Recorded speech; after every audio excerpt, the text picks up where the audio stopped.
Welcome to Illuminati News. uh, so my prediction on Iran was correct. That Iran would burn and rot in hell. Ha ha ha. That Iran would burn and rot in hell. And oh, today, Iran is rotting in hell. Is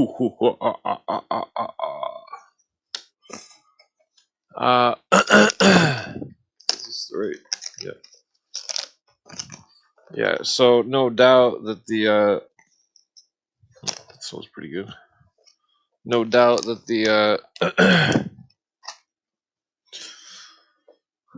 that whatever is going on in Iran is definitely happening fast. That they talked mad shit and now they burn. Iran burns. Khomeini burns. They all burn. Fuck them. The yeah, what was I gonna say? Something about the American flag and how terrorists fear the American flag. I don't know. Well, so what else is going on in the news? I seen something. I hadn't verified it fully, but that Graham guy, Lindsey Graham, was at a Ukraine missile place a day before it was attacked or something. I speculate that perhaps he may have been working with the Russians. That Graham character, Lindsey Graham. I speculate that perhaps that they found out he was working for the Russians and maybe somebody offed him or something. I mean, that's just speculation, but the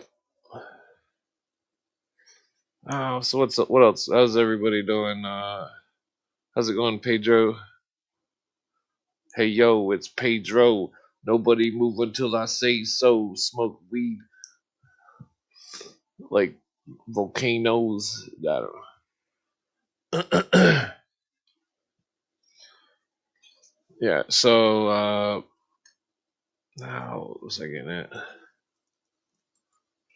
It seems like I can't keep a steady subscriber up going up because fucking my subscribers don't really go up because every time I mention socialism, everybody gets their panties in a knot, and then they unsubscribe to me. So whatever.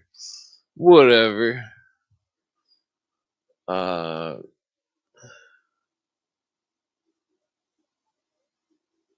what's his name? Well, yeah, that's what Iran gets for talking shit.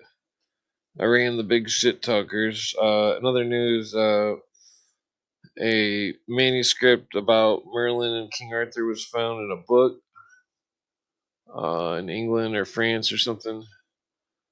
Uh, the story was very vague.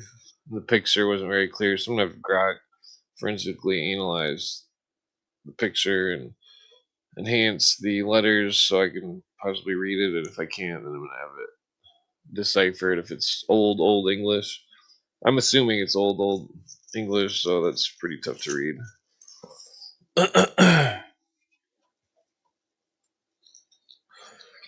But I guess in other news, the King of England thinks that he's related to Muhammad, but at the same time, the King of England thinks that he's the true tribe of Judah. The it's all part of the Aryan conspiracy, I believe, involving the Theosophists and the Nazis and their racial socialism, which Schindler says that's what kind of socialist he is in his own words. And in modern times, we can see how the Islams and the India people are receiving special privileges and rights and immunities in which citizens of Europe and America do not have. They're receiving benefits, and that's racial socialism. That's racial socialism right there. Uh, right there. Yes, sir. uh, if that ain't racial socialism, I don't know what is. That's my redneck voice.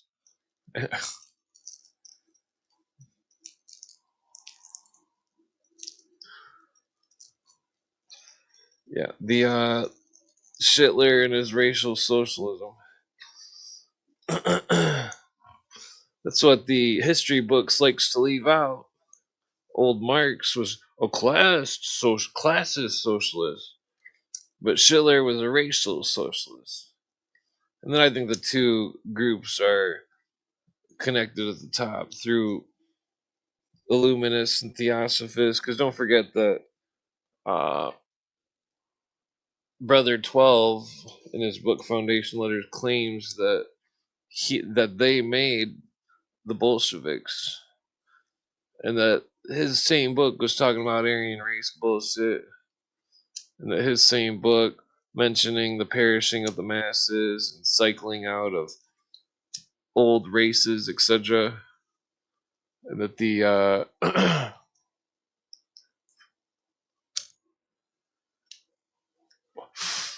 same as some of the Rosicrucian books, which talked about seven races and all this bullshit.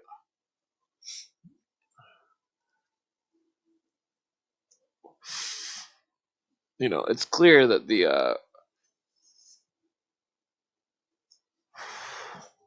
also, not to mention how Blavatsky says her god is the serpent that gives the fruit, and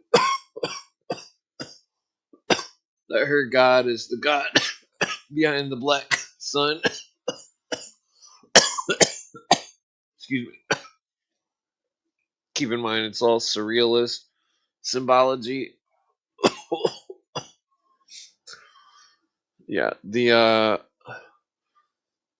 so there's a ever prevailing amount of movies about psycho bitches that go demonic crazy that came out lately. What was the well? What was that one called? Obsession. Movie was very bizarre. Very, very peculiar. Yeah, 1300s, I think, is what that document about King Arthur was from. Yeah, what else is going on? So yeah, so Mitch McConnell is probably an android now. No, I'm just joking. Yeah, so the Conor McGregor guy got in a fight, tried to do some kind of pussy kick and hurt his knee because he landed on it wrong. That looked like it hurt, but that's some kind of amateur move.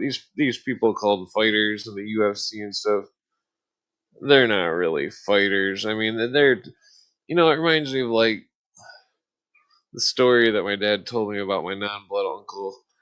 Uh, that he lifted weights all day and all this stuff and worked out all this stuff and couldn't even like torque down a bolt in his own fucking car.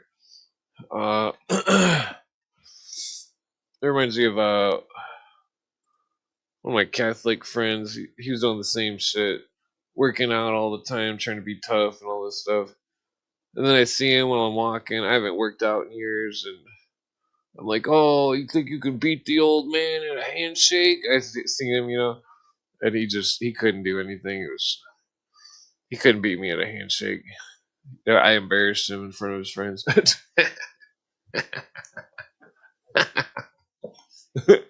I wish I could have got that on film. Uh,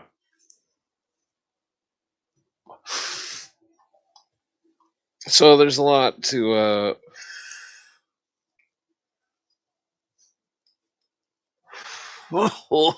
excuse me, a lot to discuss. does seem as though they're putting Illuminist doctrine in cartoons such as Rick and Morty. It does seem as though the doctrine is utter pervasive. Uh, it's not necessarily that the people that are writing the things are adepts or anything, that they may just be fluent in some of the doctrine or just trying to be cool. That's what everybody seems to be doing. There's a sheep movie that came out about some kind of animated sheeps with Wolverine or something in it. The guy that plays Wolverine. Uh, it's relevant because it seems like it was some kind of theosophical movie which was very high rated and everybody seems to love it. It's all about these sheeps that don't know that death is real. And then when they die, they just turn into clouds. And the winter-born sheep is the bad sheep. But, oh, yeah, this fucking... Jesus Christ, I've never seen such a complex fucking sheep movie. The Sheep Detectives, that's what it's called. Yeah, the doctrine is externalized through the adepts, or through the adepts without portfolio, adepts that don't know that they're adepts. So there was a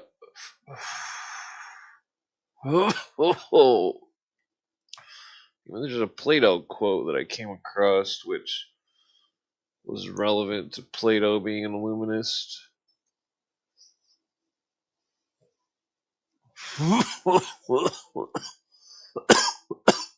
Whoa, excuse me. Whoa. Whoa. Whoa, excuse me. Whoa. Yeah, so the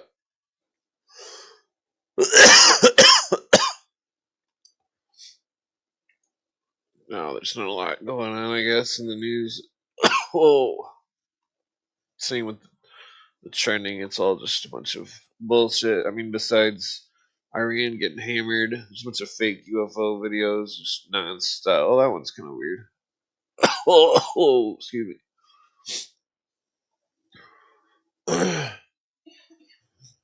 Yeah, the headquarters in Tehran got obliterated. Well, so what's interesting, there was a video that somebody was sharing on Twitter where it was like it was a video of a building in Korea or no Taiwan, and the building's whole bottom part had came unattached. The building was sitting sideways, kind of like that rap song. But the but the but so it gives a new meaning to the built in Taiwan, made in Taiwan. Taiwan's making decent shit.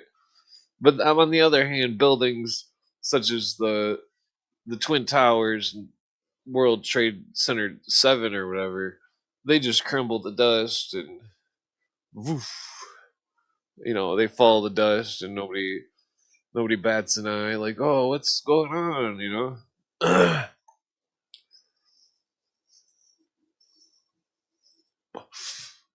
I would say the World Trade Center's going down echoes the Reichstag burning, and that the Illuminists most likely did it through their agents.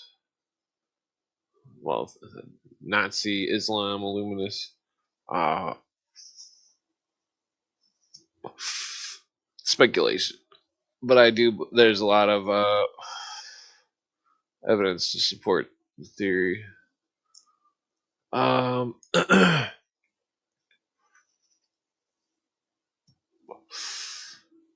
Yeah. So, let's trying to. Even I can't think.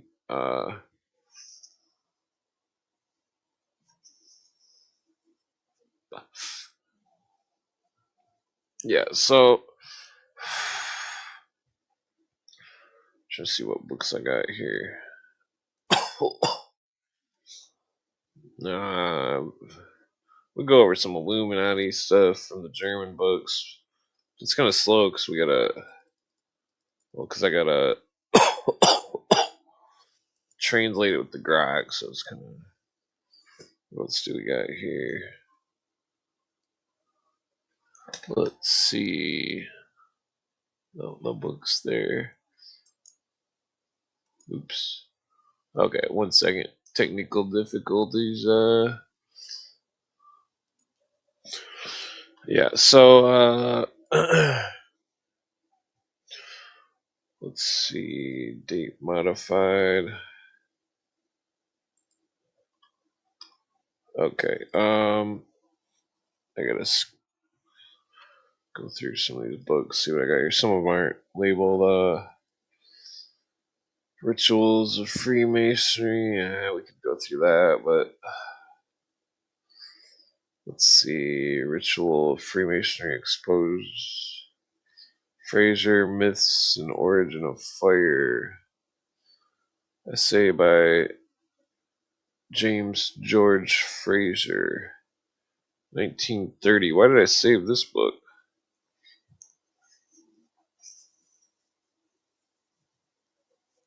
Okay, maybe I better put the book on the screen here. There is definitely a valid reason why I saved this book.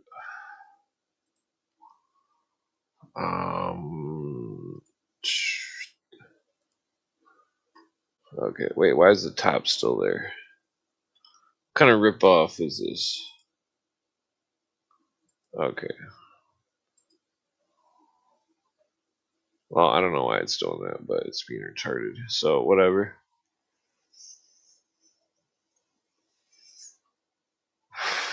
Okay, I don't think this is the book that I was thinking it was. Alright, let me just go to a different book here. Epistles de Igni Philosophorum. What do we got here? 1667. So this was printed right after the London Fire.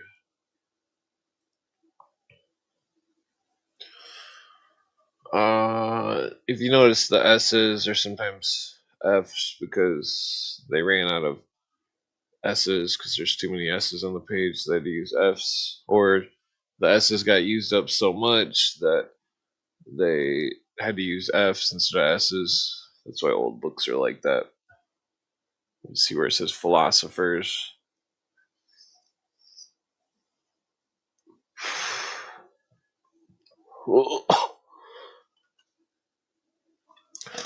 To the students of magic for astral secrets.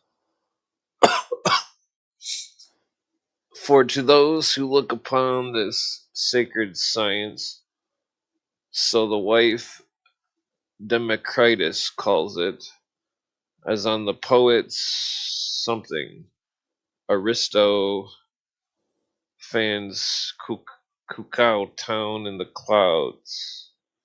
Clouds. Why is cloud spelled like that? In the name, and name it our Sparta.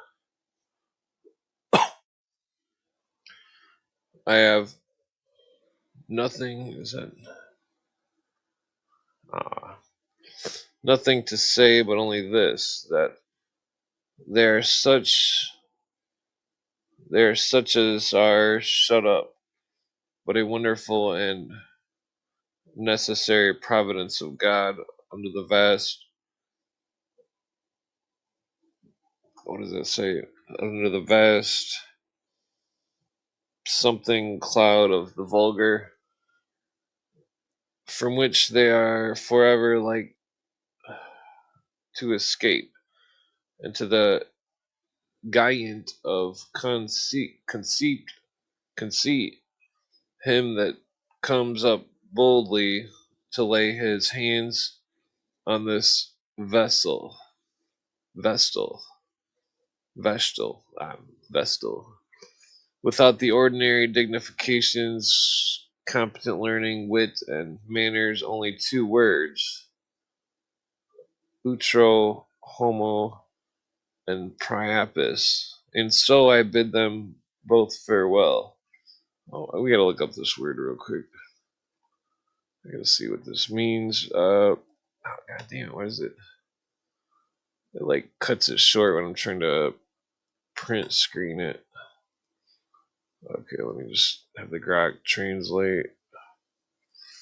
Looks like Greek. Oops. Okay, translate from Greek. Okay, so the first word is cloud cuckoo land. What the fuck does that mean? This is a name of a fictional utopian city in the clouds from Aristophanes' ancient Greek comedy, The Birds. Whoa, is that what the language of the birds may be referring to? The birds build it as a perfect place floating between heaven and earth, blocking the gods' access to sacrifices from humans. Nephil, cloud, kokux, cuckoo, the bird, Ea, place. Okay, so cloud cuckoo land. Is this some kind of joke? Cloud cuckoo land. Is that where they got the phrase cuckoo from? From Alchemist, 1667.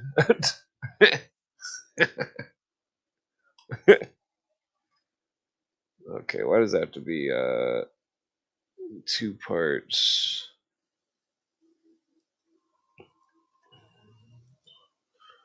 Okay, 1 second. Translate the Greek words.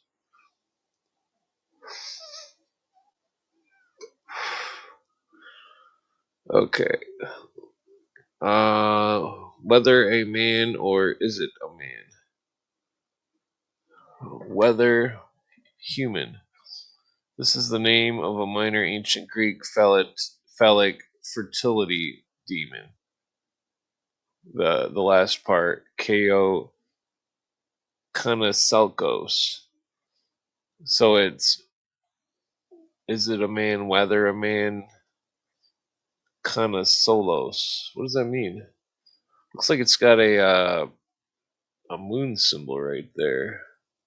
Like a crescent moon. I don't know if that's a Greek letter right there at the end. No, I guess it is. Okay, that's weird.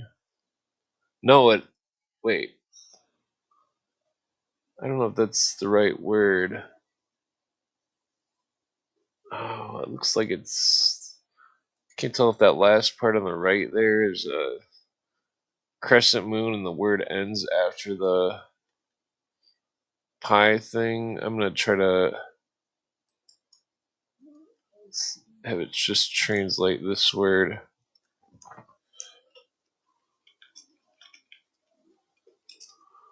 Okay. Okay, so it's a Greek phallic fertility demon, rustic god similar to Priapus. It was one of the minor deities, along with Orthanes and Tychon, associated with Priapus, often depicted as lewd or overly sexual. The mixed Greek Latin phrase is essentially asking whether a man or Priapus. So, is it a man or Priapus? This appears to be a humorous or satirical remark, such as Aristophanes questioning whether someone or something is a real person or merely a crude phallic figure like Priapus or Kanasalos. The English around it, manners, only 2 words, and so I bid them both farewell. Frames it as a. Wait, and so it appears to be a human. Okay, so only 2. So I bid them, what does he mean by this? So he bids the man and the demon farewell. Oh shit, I didn't see Isaac was here. Hey, how's it going?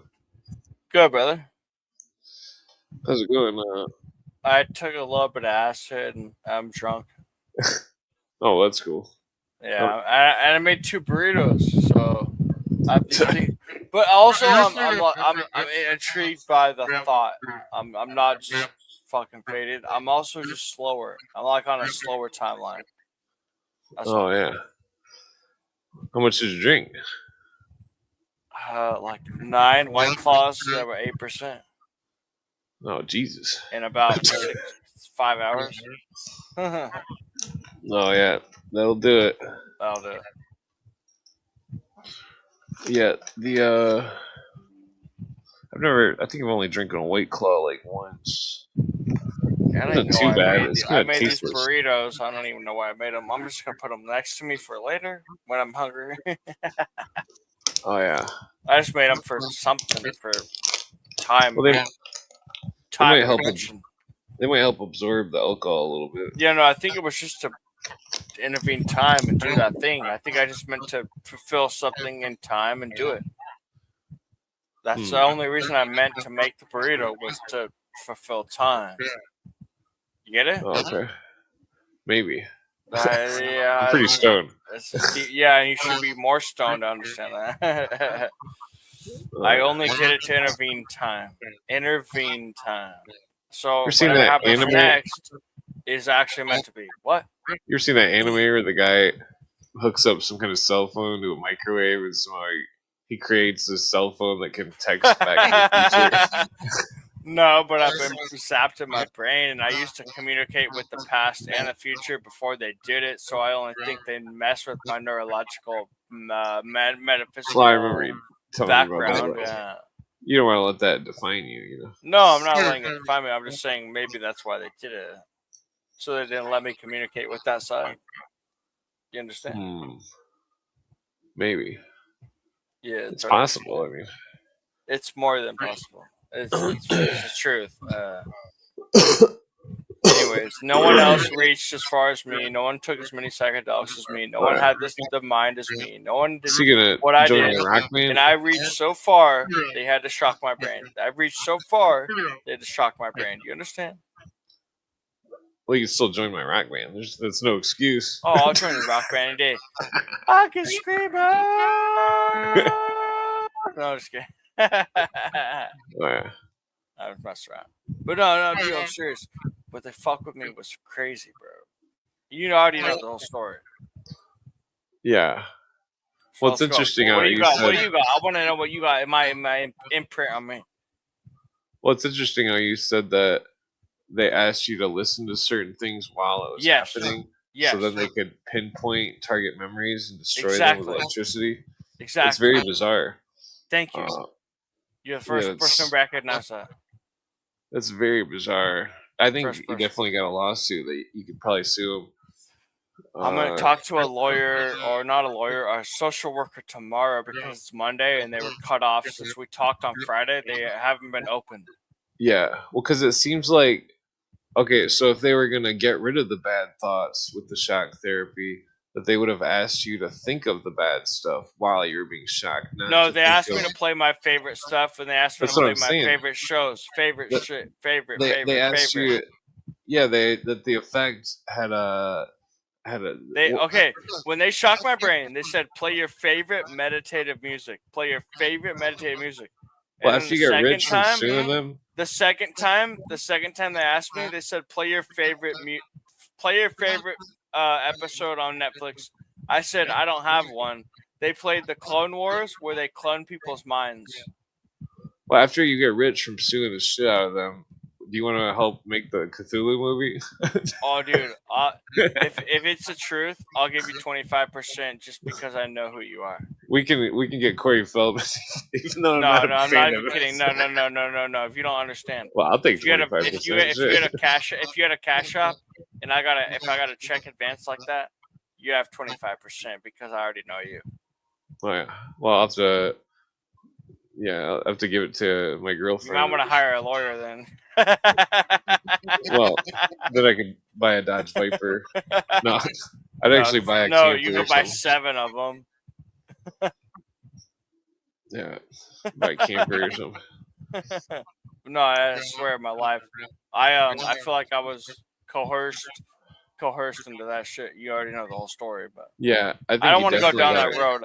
I'm I just think you going down definitely that. got a court It case. just keeps coming up, dude, because I used to lucid dream, because I used to tap into esoteric, and it all comes back to them shocking my brain and not letting me go farther, farther, farther, farther, farther, farther. Yeah. So But that's I, why th- it I think always if keeps coming up. I think if you tell your lawyer that thing about how they asked you to listen to stuff that you liked while they were shocking you, Yeah. that's where the case is. Tomorrow, I'm literally going to see a social worker. Tomorrow, I put that on everything. Oh yeah, I'm going badass. to see a social worker tomorrow. Yeah, fuck them. No, I'm mad. Well, not the Like, social worker. The no, I know people what that you're saying. shocked you. Yeah, no, I know. It's they saw me lucid. I was lucid dreaming really intensely, and they happened to work there, and they happened to be my family, and they happened to be watching over me, and they Excuse me. happened to be like CIA, and they happened to be doing like insurance fraud. Well, also when you tell the lawyer about the part where they coerce you to sign it, that's Yes, they also do. relevant because Yes. coercion on a contract is illegal, and it makes the contract null and void. Yes, And so 100%. you should have no problem suing the shit out of Oh, them. thank you. I got a relief out of my soul.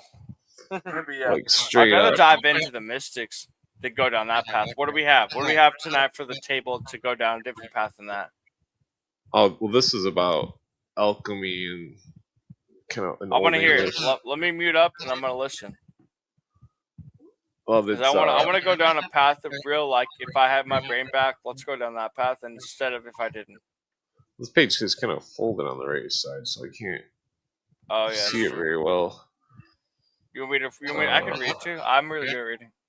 Well, so this part I was talking about this Greek phrase saying, he's saying, I bid them both farewell, and he's talking about questioning, what was it? Whether a man or a demon, I bid you both farewell. So uh,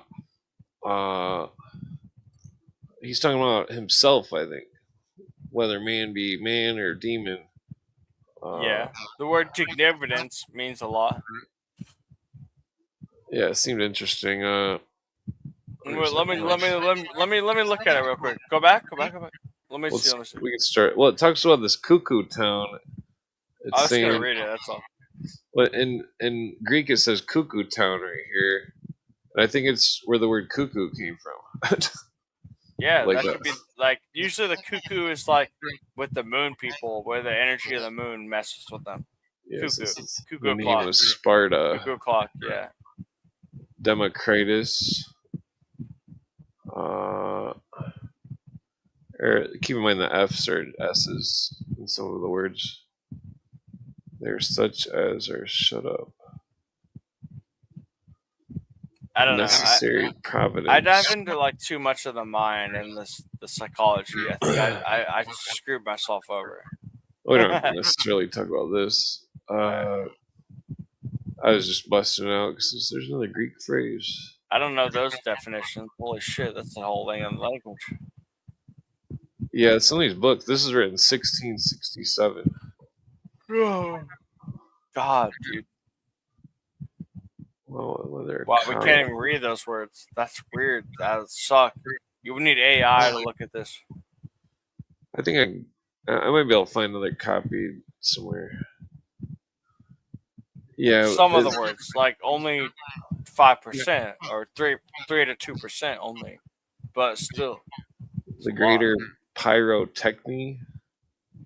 Well, this is interesting. It's talking about electrical compositions. This is written 1667. Yeah, well, they did studies like this in like 1887 where they knew this shit. Saturn, about the torus field, about the electric body, about the interaction between them. They knew about all this. Yeah, seems like it's talking about. Oh, it's mentioning the great work. That's interesting. I gotta make sure this is. It looks like it's from 1667, but yeah. So I always say you never really know. Like, I got some stuff from the flea market recently that said 1984. I don't know, but it looks like it. All right. Oh yeah. Yeah, the what was I gonna say? Yeah, Iran got smoked today. Oh shit! Yeah. Yeah, I didn't. I mean, I kind of called it a couple days ago. Sorry. Oh yeah, Alright. you should probably eat those burritos. Not. Oh yeah, they're getting cold. They might wake you up. Damn, they're sitting right there. Excuse me. I got them at the store today too. Yeah. Oh yeah. I'm just too faded today. Yeah, how's California treating you? Good.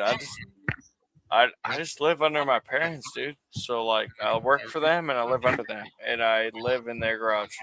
So I work for Oh them yeah. and I live in their garage. Like you understand? Like if without them I'd be homeless and wandering, or Yeah. I'd be a genius probably. But I also I don't want to do that. Well, if you win the lawsuit, we're just gonna be making that Cthulhu movie. Man, we're gonna be on a whole fucking plot with all the best creators of YouTube on existence. The donut said he'd help.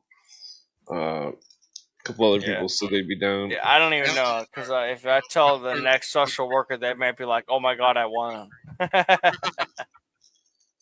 Well, I think you Yeah, definitely got a court I case don't know. where It's you just fucked gotta up, find dude. a lawyer. It's fucked up to think that I got electrical shock therapy and I didn't even know what's happening. Like I don't even know, dude. I don't.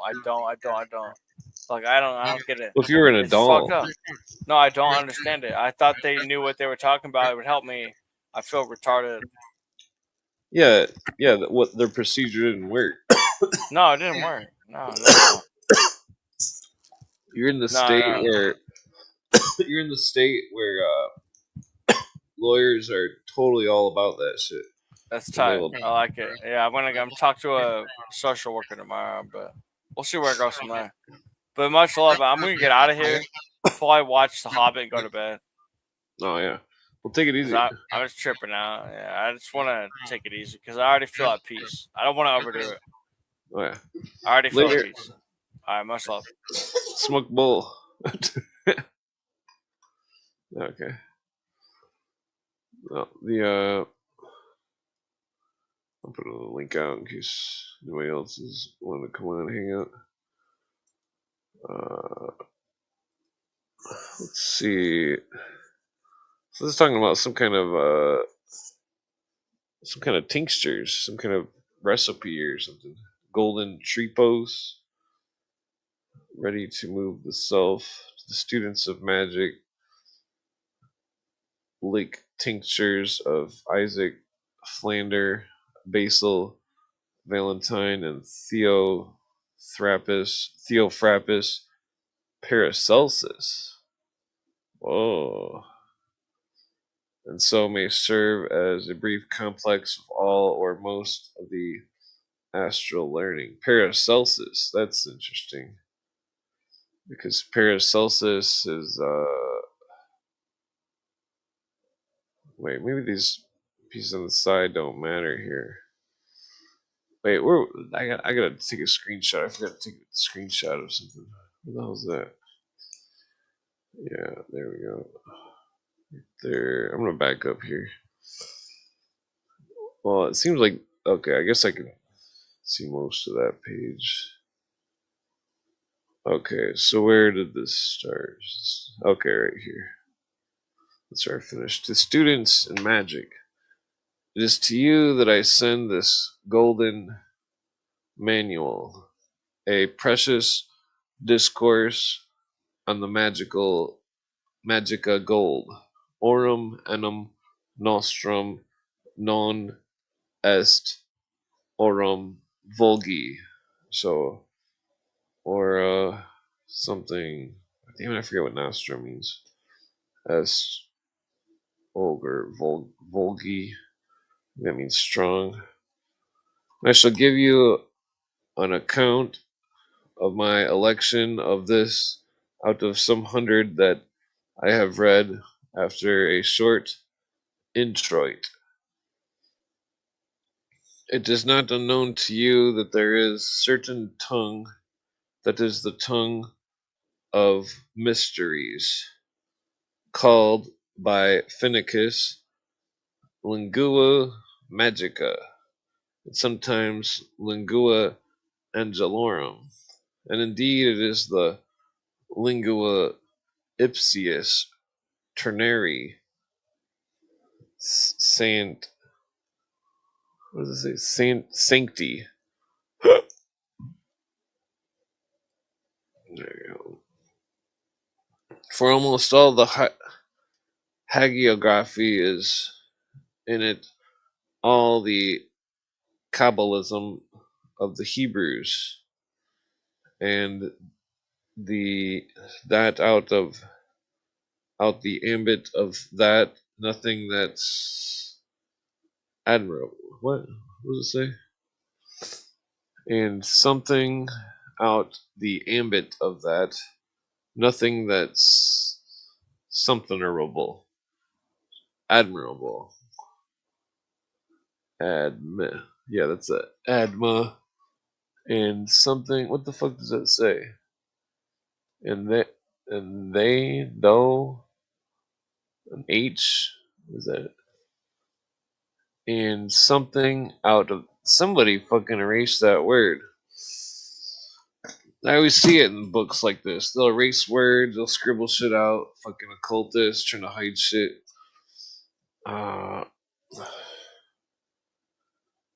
Okay. This tongue is not only absolutely necessary and wisely fitted to veil her secrets from the unworthy and profane, but is also bravely proportioned to the Olympu, something intellectual, god damn it, imaginations of man, to speak the language while I praise it, and withal interpret the sublime demonstrations. Ah, damn it, I need to translate that real quick. The man who is descended from God has himself a cease of him, and turns his mind towards him, like a generous scholar.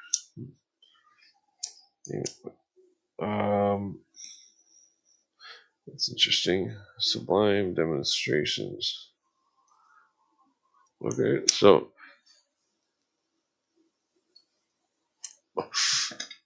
I don't remember what the well, I showed the book at the beginning, the title page. So yeah, this is a interesting gold mine. Let me just translate this. Translate from Greek.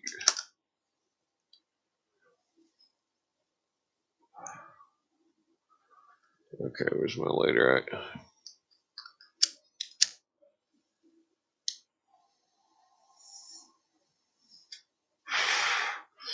Greg's good at translating stuff. That's what's nice, because otherwise I'd have to find the Greek alphabet on the keyboard and then write it in. Okay, so it says the godly minded and God born man learns through the mystic word's end. Okay, maybe I should screenshot the translation. Oh, god damn it. I need to be screenshotting more shit. Godly minded, wise, and divine matters are one who thinks about God, and God born of God, divinely begotten, man, human being, through or by means of the mystic words, secret teachings, esoteric discourses.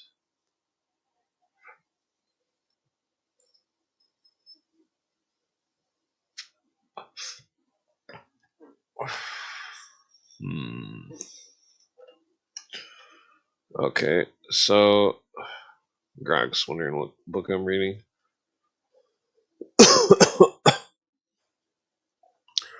For astral secrets, scholars be taught by mystic words, and yet it is not every artist who has offered at this tongue that was the right felicity to do. may indeed not very many out of a whole sacra, what is that? Sacra corona, something crown can be shown. It's probably sacra corona, who have offended so much as a refer, or offered so much as a res to the true Venus of the language, the sweet and secret Cytherea. Something. Their words are often barbarous. Their clauses and periods rude and harsh. Their whole composure so careless and loques that the common dignity of a man who comes to read is utterly forgot and lost with the dignity of the argument itself.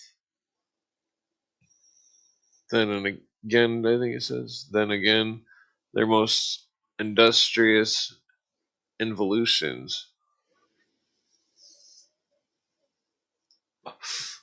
their inversions of method, their confusions of the works, their perversions of the, what does it say? Faults of the fees of one place by another. Wait, what does it say? The perversions of the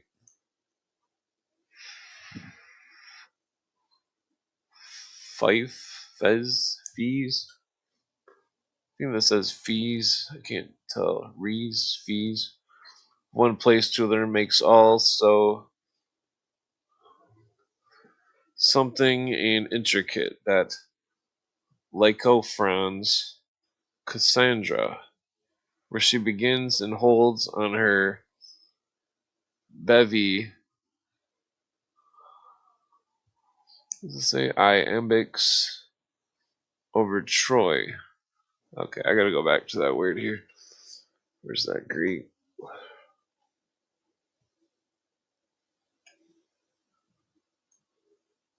Oh shit. God damn it. Okay, I'm just trying to get the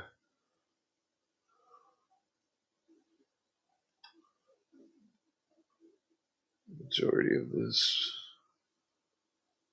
Okay, I just need to see what that says in Greek real quick. Translate the Greek.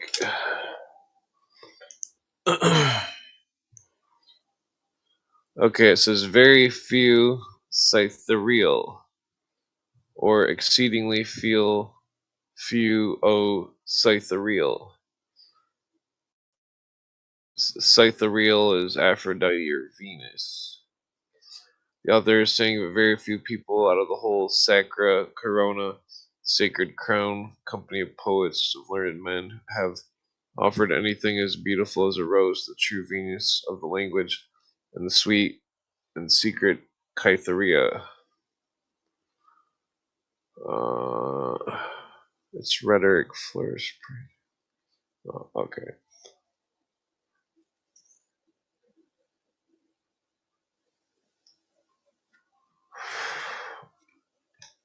Damn it. Okay, there's another. Let me just translate that Greek real quick. Whoa.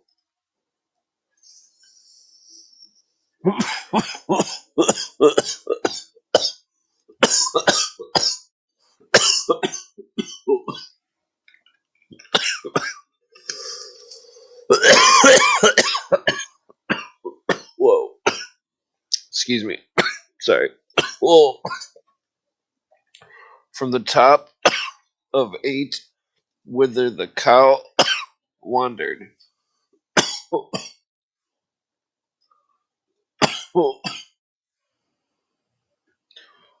A tes genitive of 8, the goddess of, or personification of folly, ruin, delusion, or blind folly. In Homer and later literature,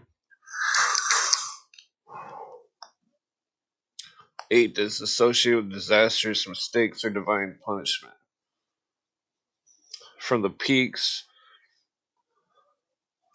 from the heights, from the top, where the cow wandered. Likely an allusion to the myth of Io, who turned a cow and wandered the earth. This appears to be an unusual archaic poetic form, possibly a variant or scribal spelling related to paths or ways.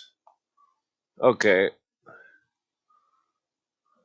so from the heights of the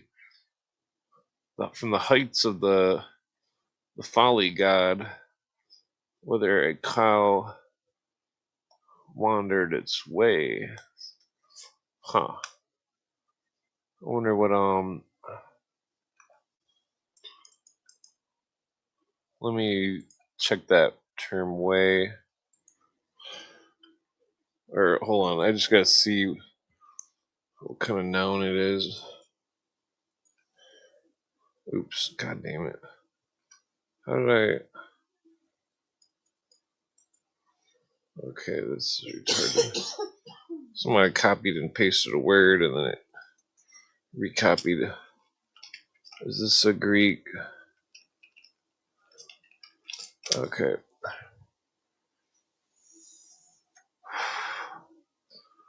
Okay. It's a neuter noun, which means it's neutral. So, of the paths. Okay, so it's about some god that turned into a cow and wandered on a mountain, which, yeah, the god Io. Okay, wait a minute. Io is the moon of Jupiter. They say that Jupiter is Io Pater, the father of Io. Pater means pater in Latin, father. Ironically enough, there are roads around the country called Pater's Son or Father's Son. The okay, Io was a beautiful priestess of the goddess Hera in Argos. Zeus fell in love with her and seduced her. To hide her from his jealous wife Hera, Zeus turned her into a white heifer. Hera, suspecting the trick, asked for asked for the cow as a gift to set the many-eyed giant Argus Panoptus to guard her. Zeus sent Hermes to kill Argus. After Argus's death, Hera sent to Gadfly to torment Io, driving her mad and forcing her to wander the earth endlessly. She wandered across Greece, crossed the sea, the Bosporus Cow Passage, named after Bosporus in Greek, went through the Caucasus and eventually reached Egypt. There she regained her human form, gave birth to Epaphus, the son of Zeus, and became an ancestor of many heroes and kings, including the Danaids and the royal line of Argos.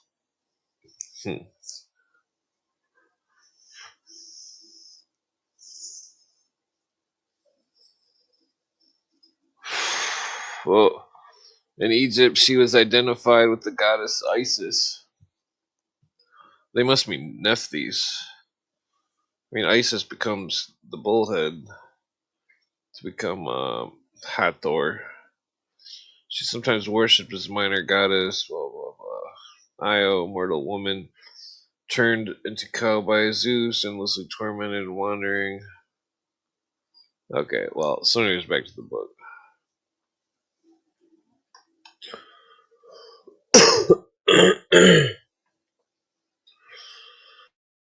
Okay, so the cow wanders, blah blah. For such unskillfulness and needless envy, that in an endeavor to give us more frequent and brighter strictures. What does it say on light? He has ruined himself almost out of magic tongue, and is not that somewhat something besides of discourse, a chara lacet, his what does it say? His says it scripta f igatur horis sub vis apera hac tractatio tractate tractatio anobis dero philosophico nec dum cognito understand Chimacorum stylo ut solent solvent allegorico sed plano ut intelligator tincture solis tincture of the sun hactinus occultata adid God damn it, this is all like Latin. I'm gonna have to translate it. Okay, so it starts like right here. If I zoom out,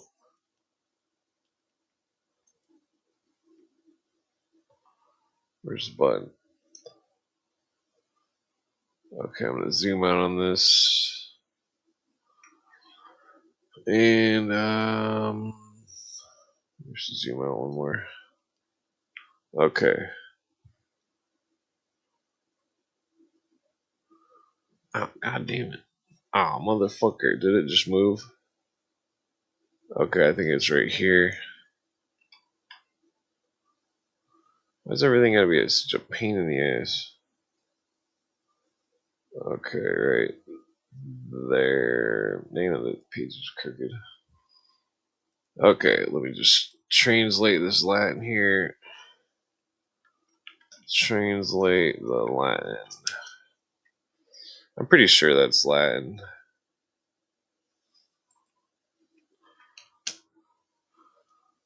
Okay, so scripta, the script, igatur, I think it's stone or horisub. Okay, it says these writings are therefore set forth in subdued hours.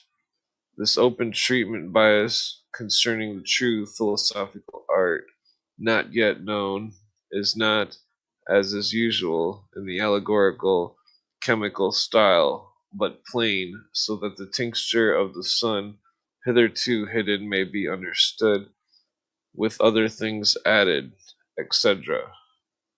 Where's the etc.?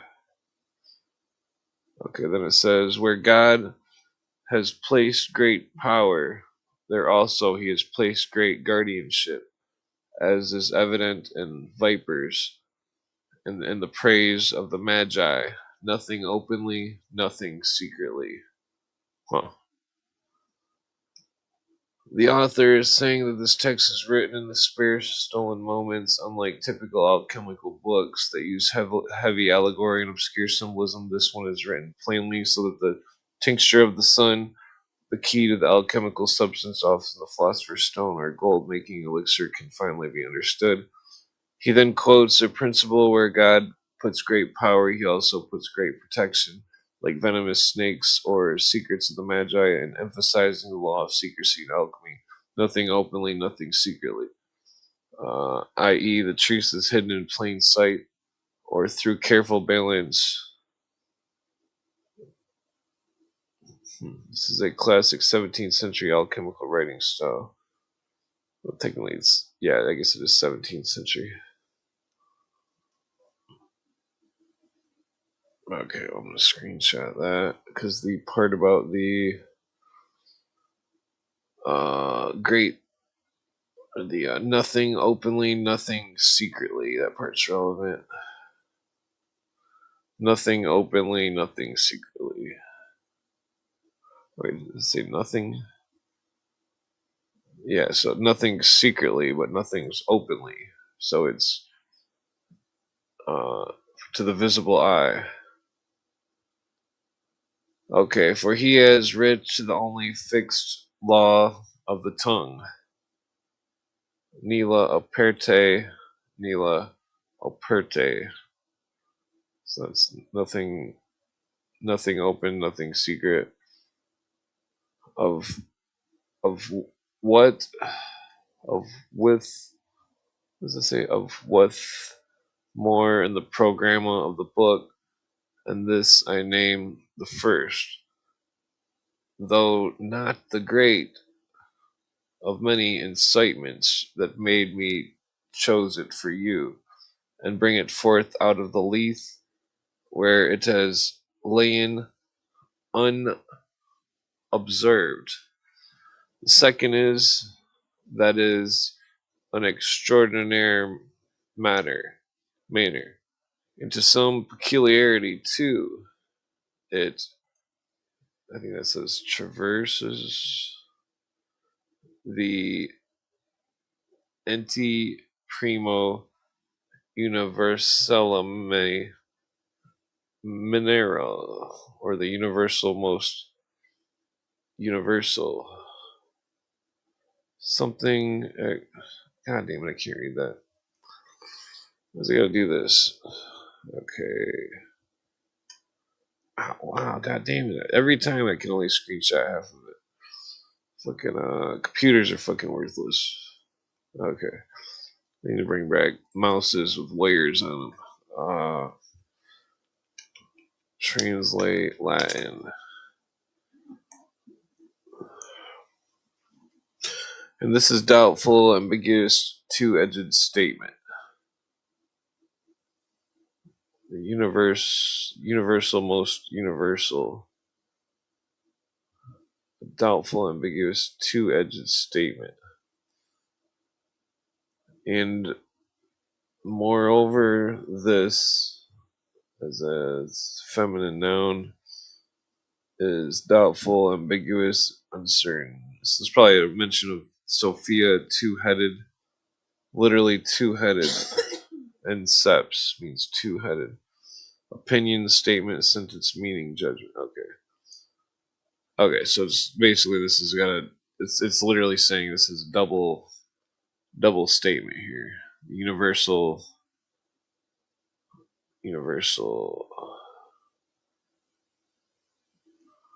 It doesn't say more than that. Opinion statement. Wait, heck. What about the NT primo universal part? First essence of the most universal mineral. Okay, that's what it means. First essence of the most universal mineral. That's the prima materia. So the double meaning. He's saying the prima materia has a double meaning. Well, no shit.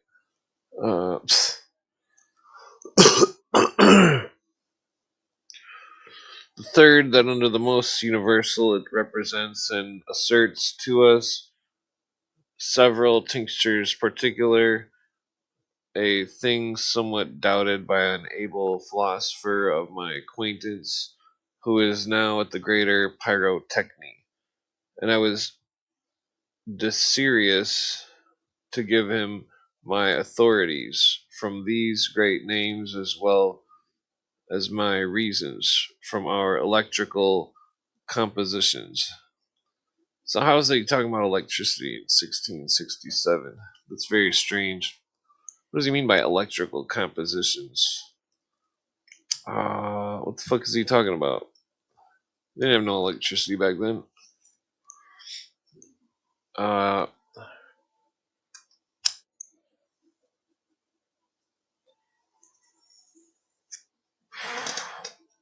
The fourth, that there are in so many and such open glances at the keys of art and nature as are not to be spied and catched in any other that I know.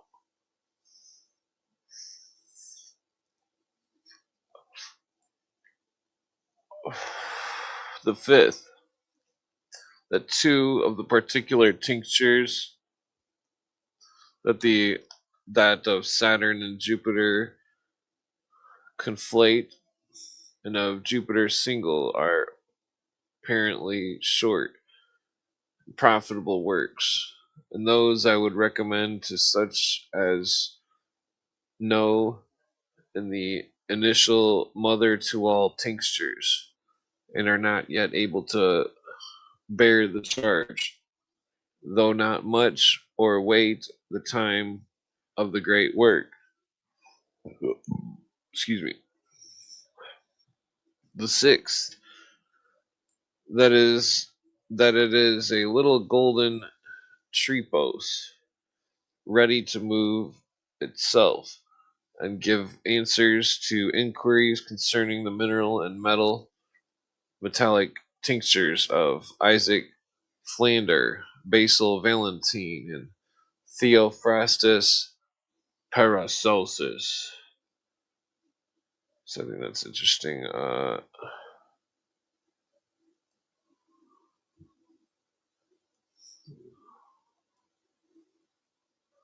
damn it. Okay, there we go. Paracelsus. And so may serve as a brief complex of all or almost of their astral learning. Seventh, that by citations it touches upon certain curious manuscripts, nowhere else to be seen in the sparks. In such semantics to what they are. Cum enum feas. Damn, is this much Latin again?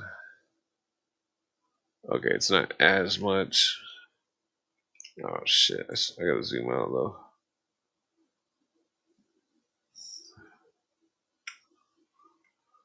Okay. Alright, let's just get that translated real quick.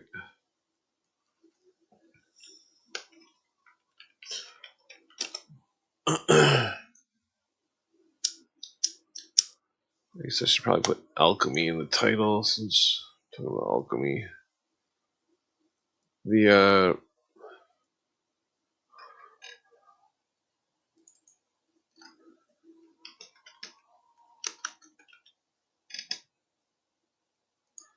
okay. It says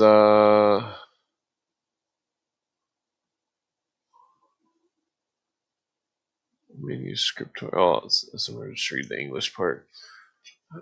For since, as his own charter says to this effect, for a very long time I've been engaged in this art, not only through continual meditation and theoretical study, and by the inspection of many manuscripts which we mention here and there, but also by manual labor besides, and by my own personal experience, and I have attempted to discover many things that will be permitted to me to declare and explain the condition and state of this matter, etc. Okay, so that's kind of boring. And these are the reasons why you should brightly accept of this, as well as they were to me to make the choice. Damn, this joint won't stay lit. The second tractate, a collected from various reading and not without some experience of my own, is an echo of this, and within itself, as on the other hand, the old Pontin's mineral fire. I call it something something, the cave of Mitra. Ah. And render it Zoroaster's cave. Uh-huh. Zoroastrianism, Mithra. Okay, that's like a short page or something. Mithra's cave.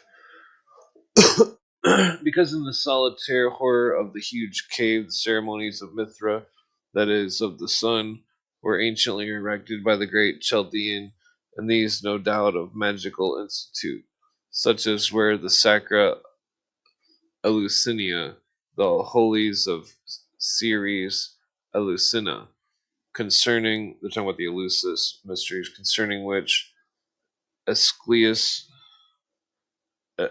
Asclepius was thought to have spoken too much, and Sophocles has his scintillations. What the fuck does that mean? Scintillations. Well, let's see what this says here. Translate Greek.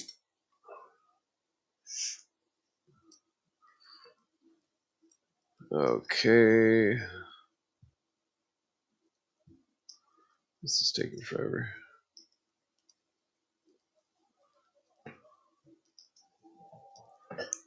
The Greek's at the bottom. I don't know why it's taking so long.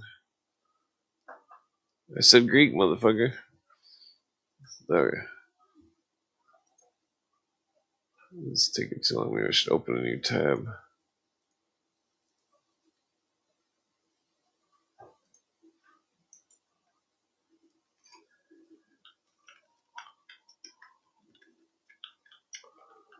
Translate the Greek at the bottom. Oh, come on. This thing's retarded. I have the right to complain because I pay $8 a month for grog. Okay, here goes. Dun dun dun. Yeah,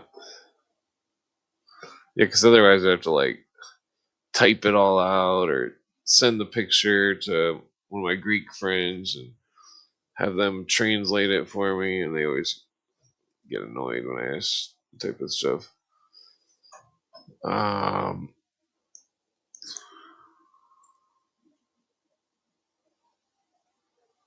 Let's see here.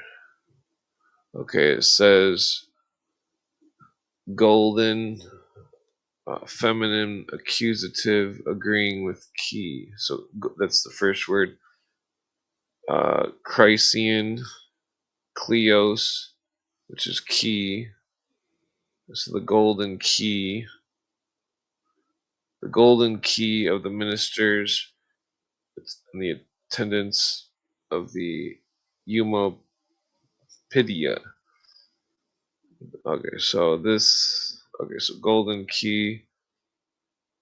Perpoion, likely an old printed variant or slight misspelling. OCR rendering of prospelon, meaning servants. Prospelon, meaning servants, attendants, ministers, religious priestly context. Well, it says this word is well, it just says it in Greek.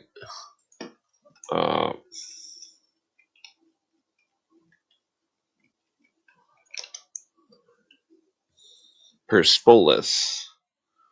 What the fuck is Perspolis? Perspolis. This says Perspolis, not Perspolon. What the fuck does that mean?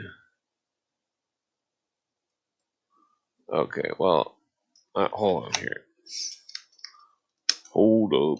Hey. Okay, that word doesn't seem to appear.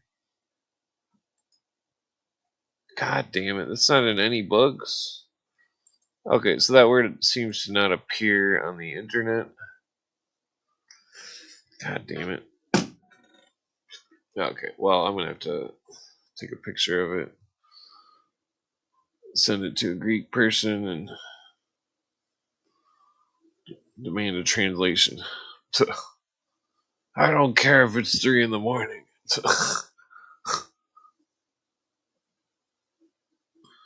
okay, let's see. Okay.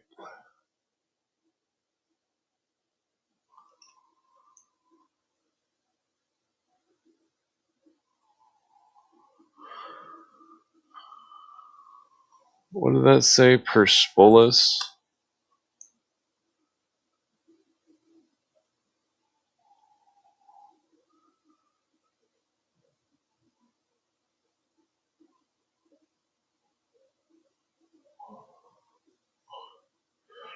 Perspolos.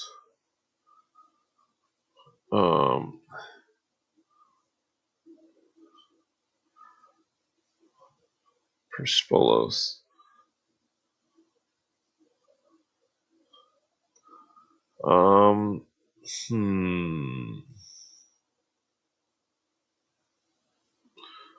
Perspolos.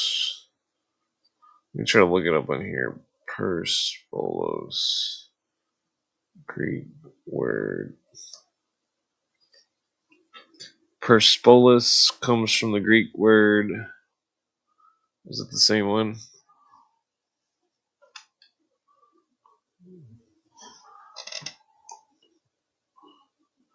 Oh, E. That doesn't have a E there. God damn it, this is gonna be a pain in the ass. That thing, O, upside down. There's no E. Copy.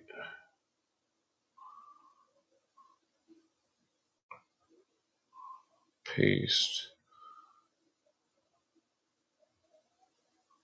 Perspolos. Keeps trying to change the word. There's no E in it. I mean, I guess it might be like an old spelling. Persepolis.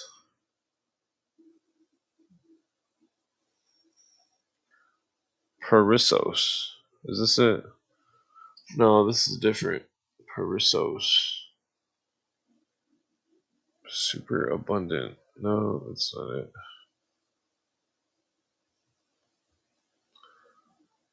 Okay, so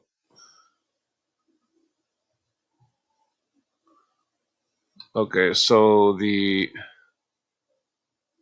first, what is that, 5 letters? No, that's a different word.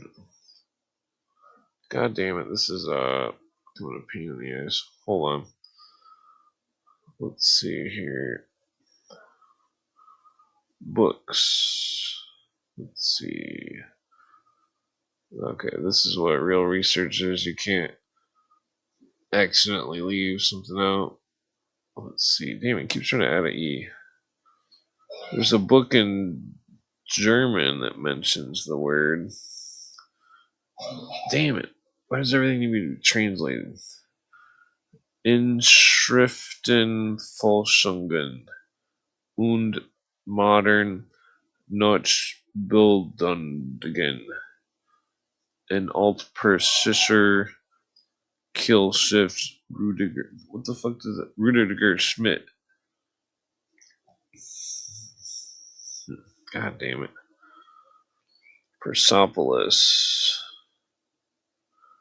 Great granddaughter of Marine's last emperor. Wait, what?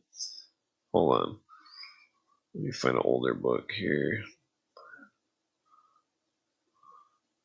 Nineveh and Persepolis was enriched by the spoils of Egypt. Okay, so Persepolis, so about Xerxes. Observations of the platform of the 7 great monarchies of the ancient Eastern world. Persepolis. After Flandin. Okay, so the golden key of Persepolis. The golden key of the Persepolis of Emoldapi, which is genitive plural of Emoldapi, The Imoldape, ancient Athenian priestly family who served as the chief officiants or hierophants of the Eleusinian mysteries of Demeter and Persephone. The English passage discussing the Eleusinian mysteries. Yeah, Golden Key of Secrecy. Okay, well, looks like we got it. The full translation there. The golden key that locks up the tongues of Eumolpidi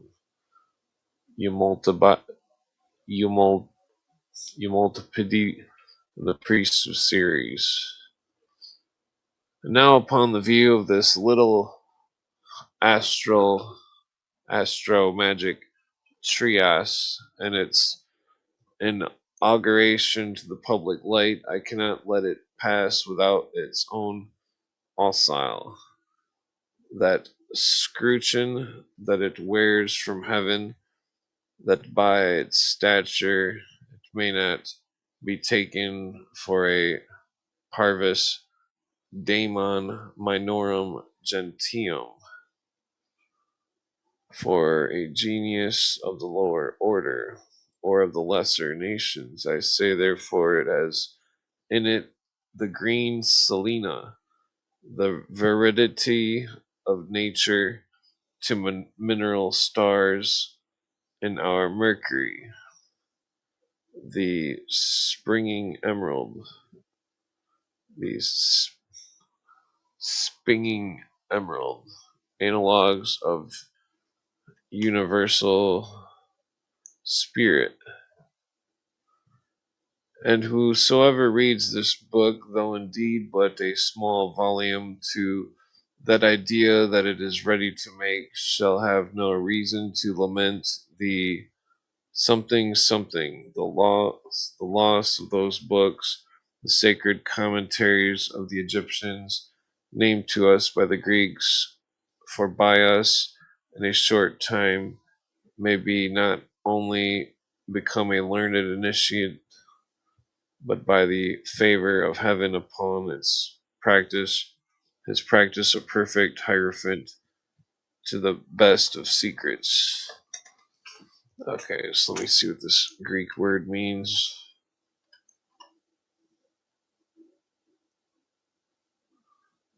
Okay.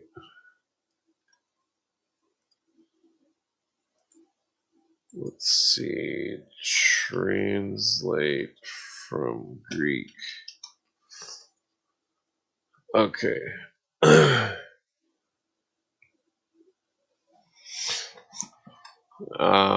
Holy Memoirs of Aristotle. Oh, that's interesting. The loss of those books. Whoa, that's very interesting. Holy Memoirs of Aristotle. Genitive of Aristotle, meaning Aristotle, to appear via heading reference to the old printed text, likely alluding to Aristotle's writings or record comments related to sacred religious topics, fitting and sounding discussion of Eleusinian mysteries and ancient rites. Oh, that's interesting. Very interesting.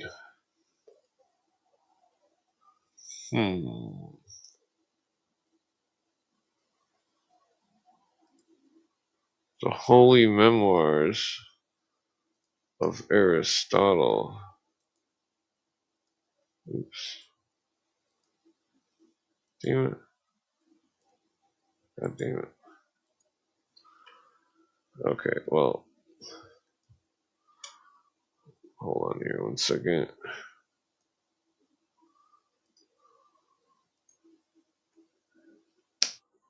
Oh, god damn it. Why is everything gotta be so slow?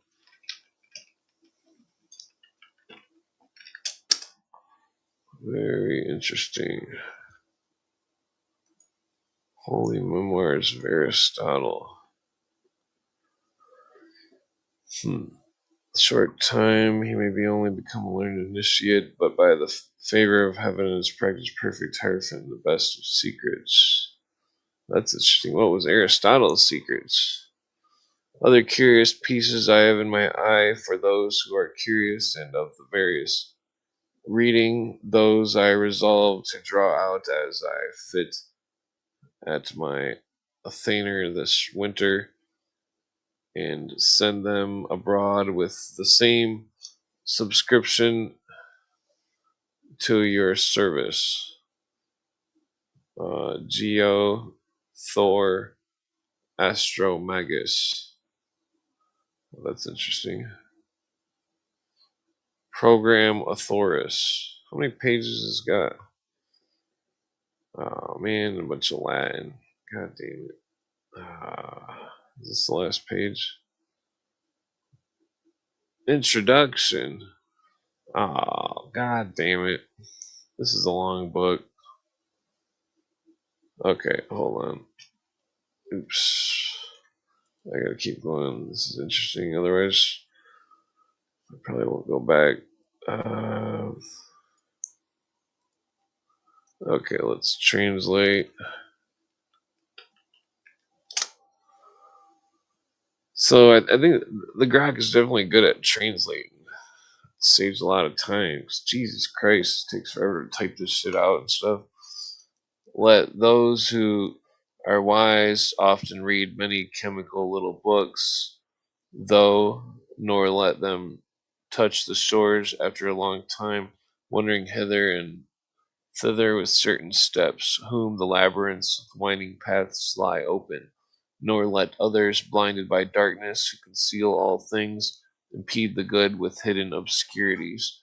But let them be wise, so that they may be considered wise, and let it be pleasing to be a sophist or wise one, whatever his spouse may wish. For this reason, among Scylla, Charybdis, the alchemical art floats in the middle of our ship, so that if ever they reach the golden shores, Technophilus may perhaps refer it through me. He will attribute it with spoils to a name fitted by anagram. Nicholas, was the leader of Niger Hapelius. Huh. It's an alchemical poem warning against the dangers and deceptions of alchemy while guiding those worthy seekers. While guiding the worthy seekers. Scylla and Charybdis, mythological hazards symbolizing the peril between two extremes of an alchemical quest. Alchemicum cara natat, essential metaphor and alchemical art, safely navigates between the rocks of the ship and the work of the practitioner's journey. Technophilus, love of art, technology, a pseudonym or title for the reader or seeker. Nicholas Niger Hapelius, an anagram or pseudonym. Niger Hapelius is likely an anagram name of the author, common in alchemical texts to conceal identity. The line reveals the author as Nicholas under the veiled name. This continues the theme of the okay. I don't need to read that.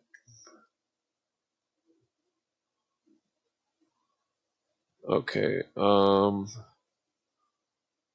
Okay, so it looks like I can. Well, I better translate that top part. Oops.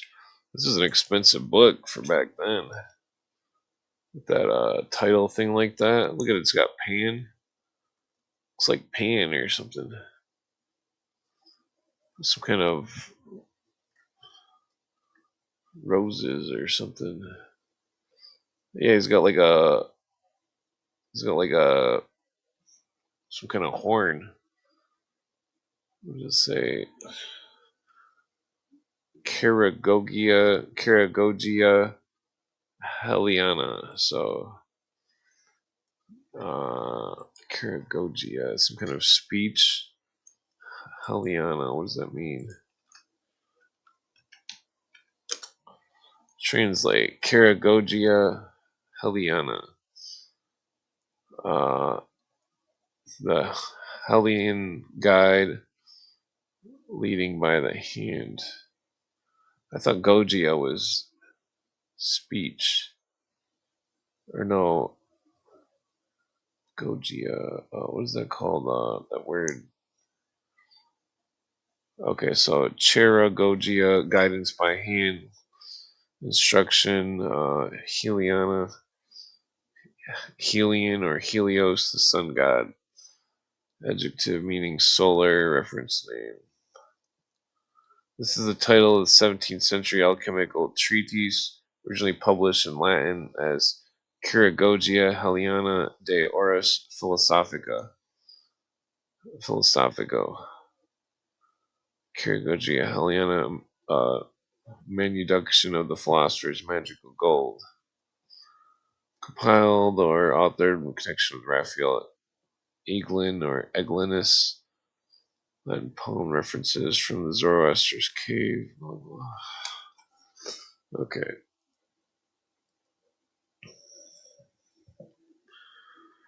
I guess I better take a picture of this thing here. This little picture here. Philosopher's Magical Gold. Ah, damn. Sorry, my jaw was cracking. I was trying to my jaw doesn't sit right. Because my dad broke it when I was a kid because he's an asshole.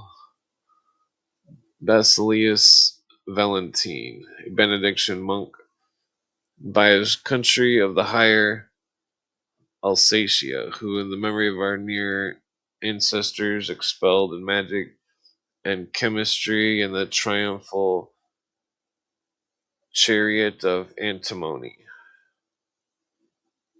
Page 242, where the treats of the stone of fire made the mercury of antimony, writes directly to the sense. Who's antimony? Antimony.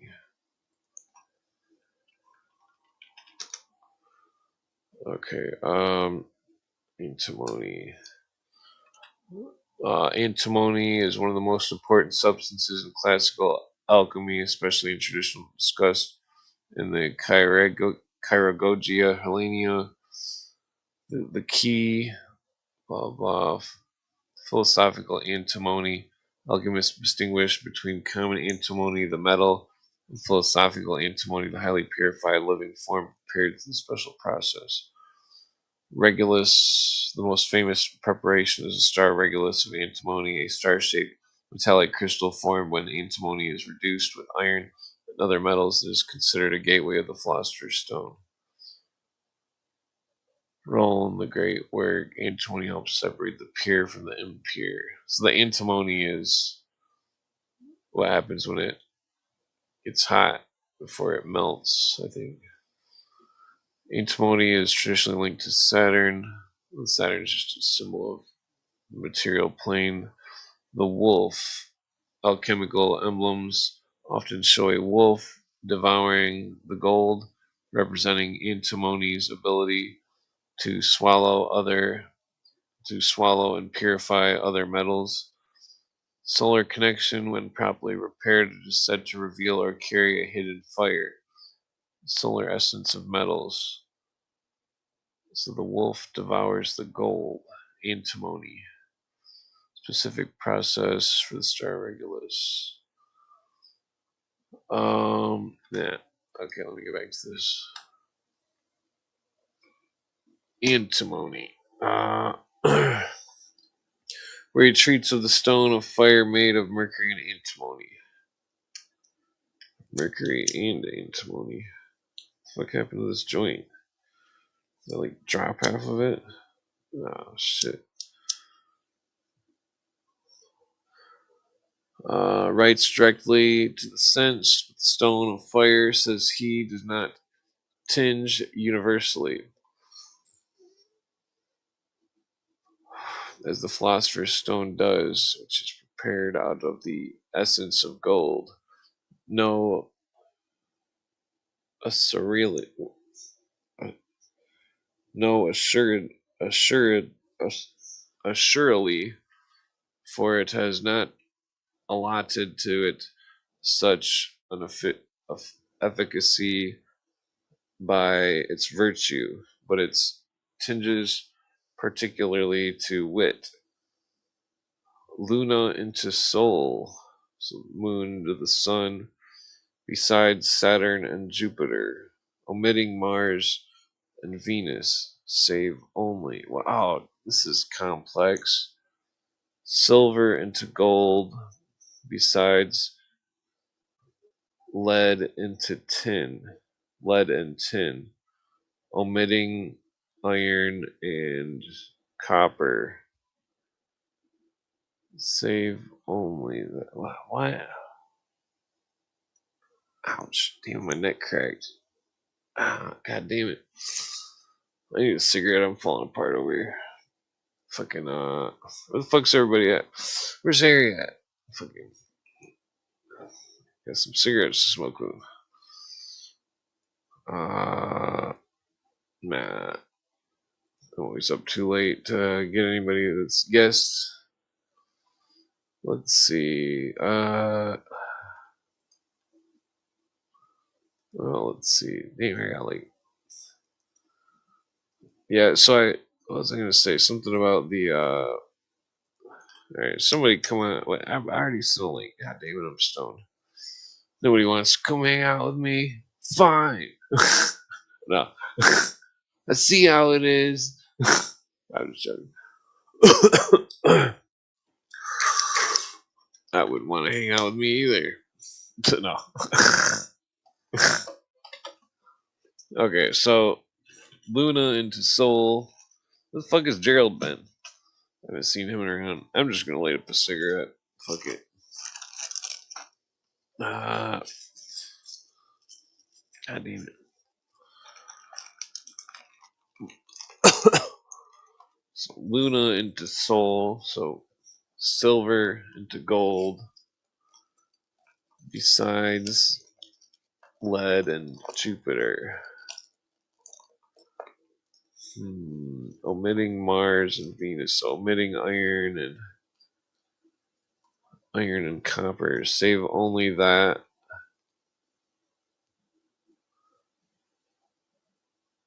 What a little gold after projection upon them may be had from them to by way of separation.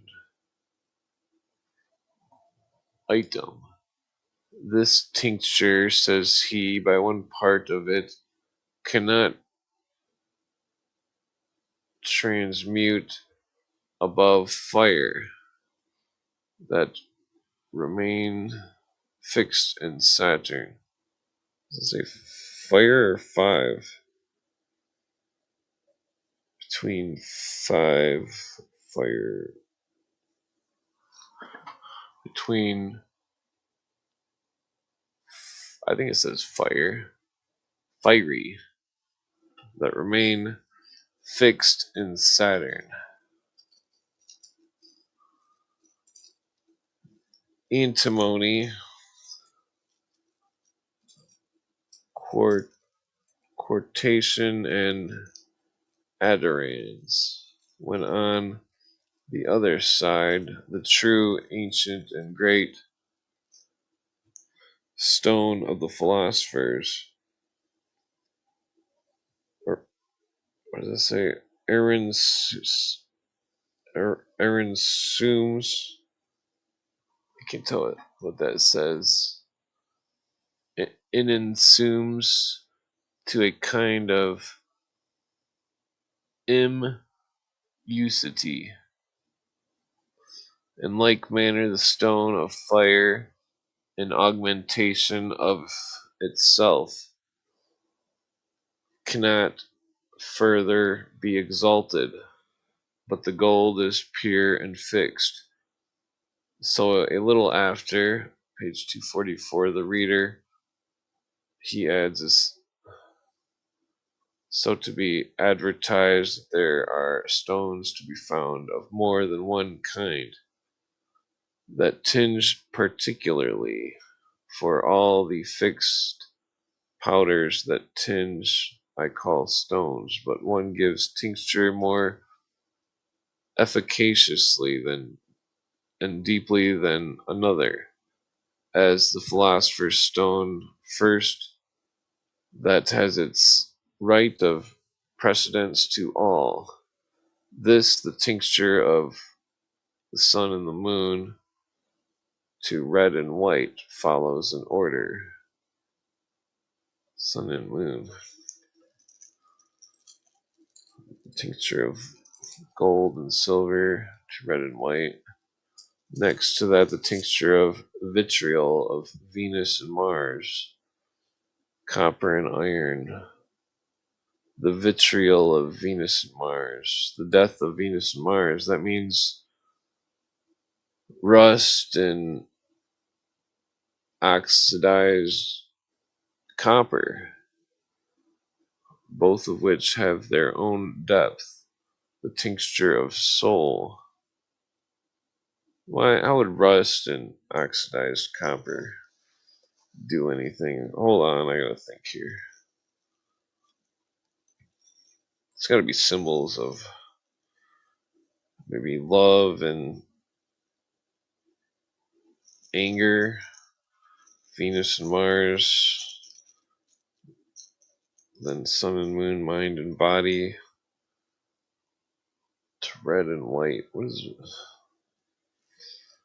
Red would be sun and moon to red and white. Maybe that means to heat it up. I don't know. Okay, let me just roll this cigarette and think here. I mean, I could probably think without the cigarette, but I was smoke cigarettes from my fallen homies. Can't smoke for the great spirit.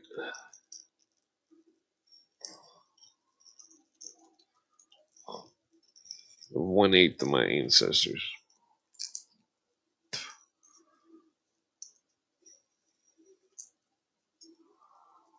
Yeah, the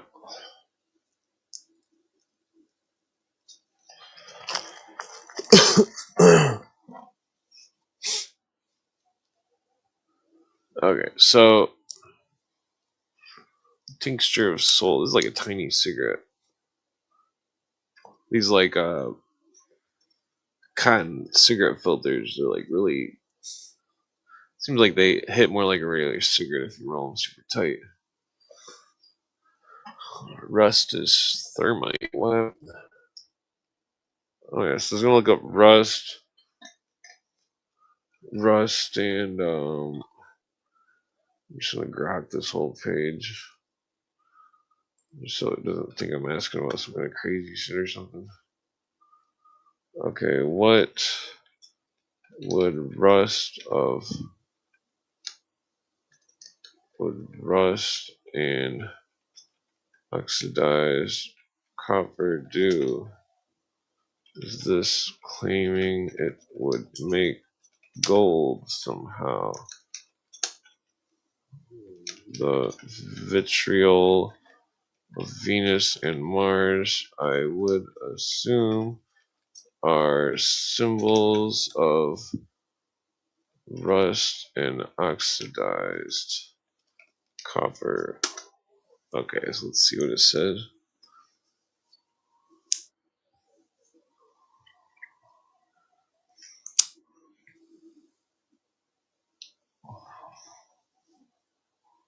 Yes, you're interpreting it correctly. This is okay. So it says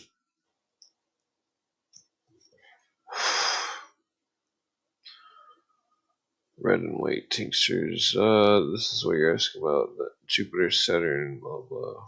Okay, Venus, copper, Mars, iron, vitriol, metal sulfate, often the crystalline form like copper sulfate, iron sulfate. So vitriol of Venus would be copper sulfate. Vitriol of Mars would be iron sulfate.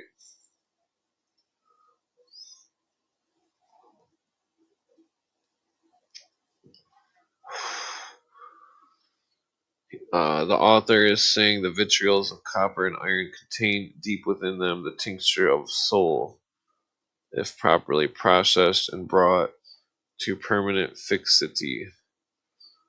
Is this claiming it can make gold? Sort of, but not in the way modern chemists would think.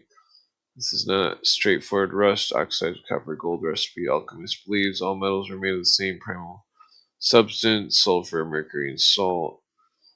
Base metals were sick or unripe versions of gold. Nah.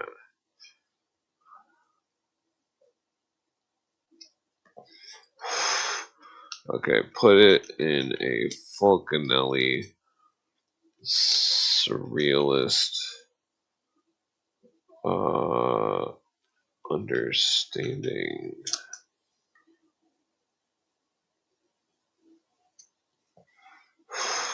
Okay. The twilight of the veil of the Ars Magna, where the stone speaks through the mouths of gargoyles and the green lion devours the sun, text reveals the secret only to those whose eyes have been washed in the vitriol of understanding. Behold the vitriol of Venus and Mars. Here rusts that humble leprosy of iron, a red cloak of... Wait, this is not doing what I wanted to do.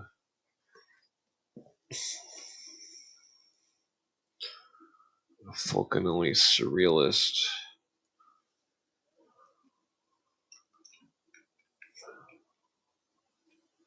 Or maybe I should say, is it, not put it. Okay, is it a Fulcanelli surrealist metaphor?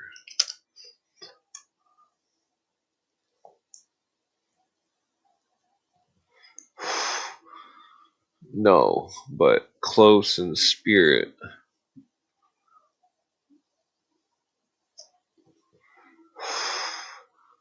Okay, so Fulcanelli takes blah blah blah, Kabbalistic puns, surreal imagery, blah blah. So this passage you're reading is direct ancestor of Fulcanelli. Yeah, okay, whatever. We're gonna continue.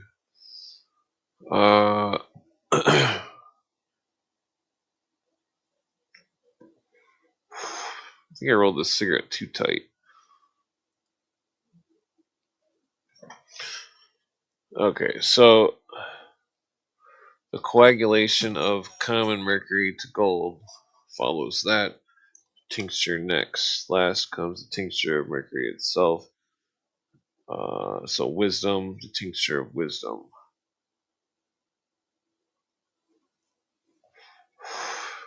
Wisdom and thought. Wisdom and intellect.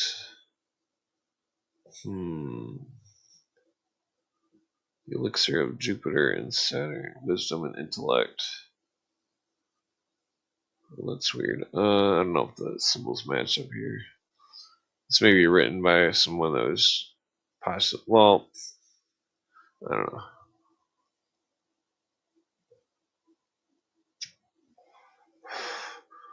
Proceeds to one, the same seed from one and the same. So I think they're talking about the atoms, perhaps.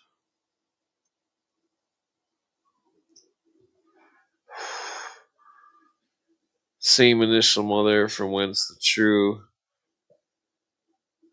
iter. What does it say? Linear universal springs out of the compass of these. There is no other metallic tincture to be found in anything whatsoever name it's called by the other nobles and ignobler stones. I mind not now, and will have nothing to do with them here, because they are of no force but only to medicine, in like manner of animal, vegetable, vegetal, and mineral stone.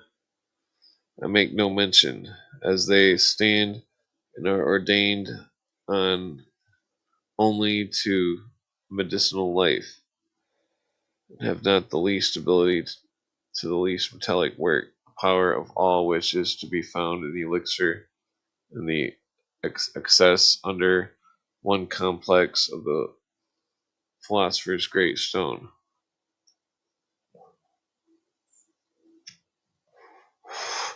So the stone is always shown as the archway of the heavens. Cancer and Mars. There's the summer solstice stone. So what would the sun? What would the sun and Jupiter? Where's the sun and Jupiter and stuff during the summer solstice? Is that okay?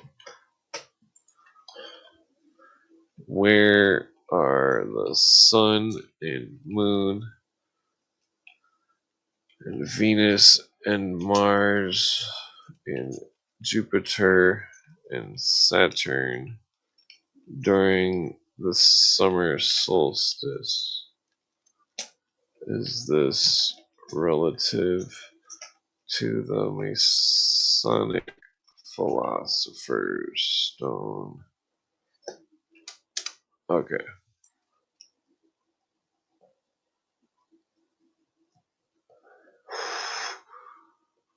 Okay, the sun in Cancer just entered the solstice, its moment of maximum northern declination, the height of its power. The moon moves quick around the solstice, this waxing and waning and visibility of the evening sky and the planets.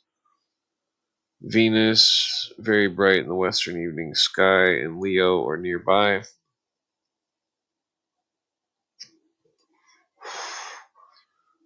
So I would assume the paw of Leo points to Venus. Jupiter, also the western evening sky, is in close proximity to Venus, and they had a beautiful conjunction around June 9th. Mars, visible at pre-dawn eastern sky. Eastern. Saturn, also in the morning sky, eastern side. So Venus is bright in the western sky. So that's what I'm looking at in the sky, or Jupiter. Maybe they're conjunction around the 9th. That's weird. Okay, so the sun in its zenith, the great work. Okay, well, it's not really giving me nothing here. Where was that here? Blah, blah, the nobles, blah, blah. Excess, complex philosopher's great stone, none of the solace of the tingent power. They are only keys to the preparation of stones. Otherwise, of themselves, they can do nothing. But as for the saints, I don't know what that says. Sants, saints and metals, minerals. Now I say something to thee. If thou can't perceive a if thou can't perceive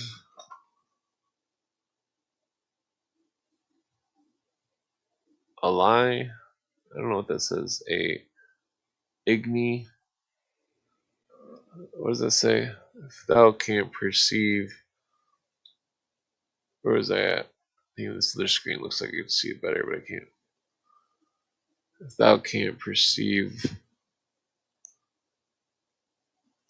a right, what difference of mineral salts I think upon there are not to be omitted or rejected from the works as to astral tincture, and this because we cannot want them in our compositions. For these is to be found the excellent treasure, whence all fixation, wish, perseverance takes its original and has its tree of genuine bess. Thus the Basilius Valentine, the sublime and incomparable philosopher before the time of Paracelsus, lays here the foundation of the whole universal, most universal and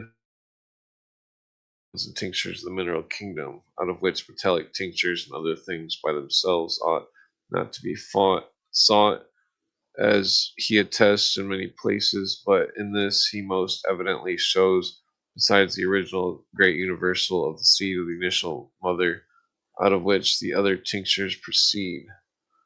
although the names them not expressly. There are 6 distinct differing stones and tinctures, of which one tinges still more powerfully than another can.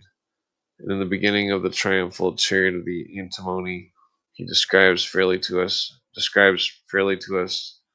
stone of fire or tincture of antimony, whose mercury he reaches to the precipitate with oil of vitriol out of Mars, and his own proper sweet red oil that is extracted from the sulfur and salt of antimony by the mean of the spirit of wine, and driven by the retort to dissolve and afterwards to fix it into a tingent, fluent stone. This indeed is particular tincture of antimony, and yet it is certain Paracelsus did so exalt it, and by subtile preparations, then by reverberations, afterwards by sublimations, digestions, separations, distillations, at last by various reductions and resolutions, as himself affirms in the fourth of his Archduchesses,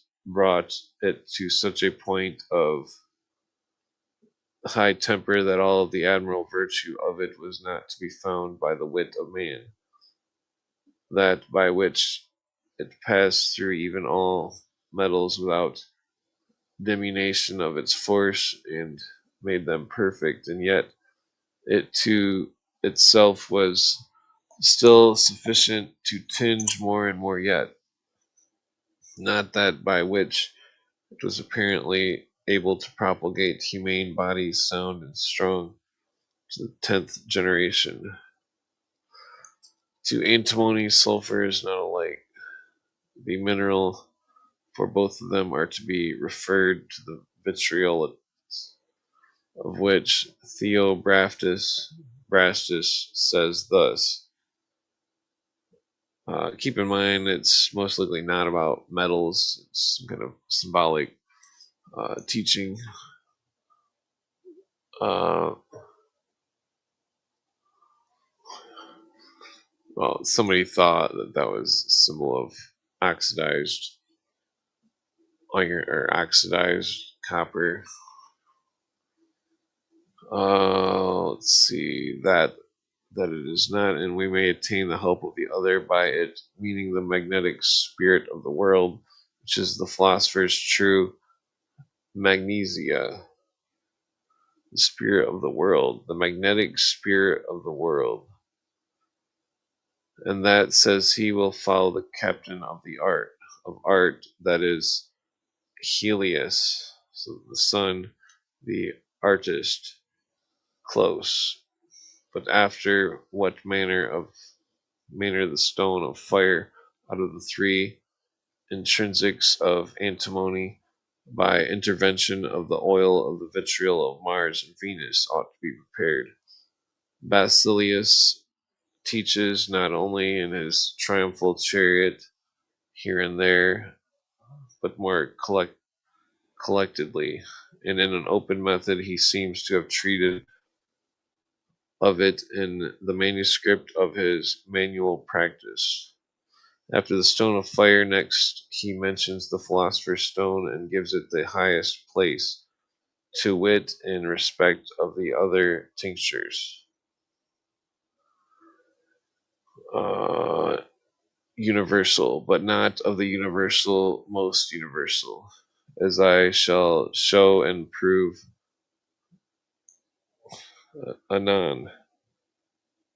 But he affirms the stone is made out of the essence of gold, and truly indeed, but not, as we shall hear, without the addition of the salt of nature, both simple and compound. When alchemia, the name of the art, is pointed out, alchemy, alchemia, that is, fusion of salt, by the ingenious Chrysippus Fanon. What does that say?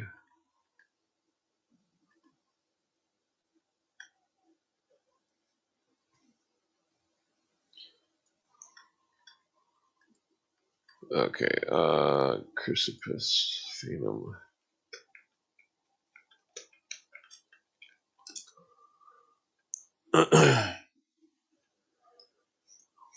It says Chrysippus Fanian is the name of the author or pseudonym in the section. He's making an etymological claim. The word alchemy comes from alchemia, fusion of salt or salt melting. Hal is salt, chemia is fusion. Salt art. That's interesting. What kind of salt would be in metal? The third is the tincture of the sun or the gold, the most philosophical, and follows immediately the philosopher's stone. This consists of gold alone or chiefly, and that philosophy of philosophical described by me, for which cause it differs from the stone itself, although there are various preparations of it. What's weird is you can take salt and you can melt it. Salt melts, kind of like metal. I learned that from watching some steak YouTube where the guy makes steaks or something and he pours salt on it for some reason, molten salt. For indeed the great stone is made out of the essence, the very astral tincture of gold.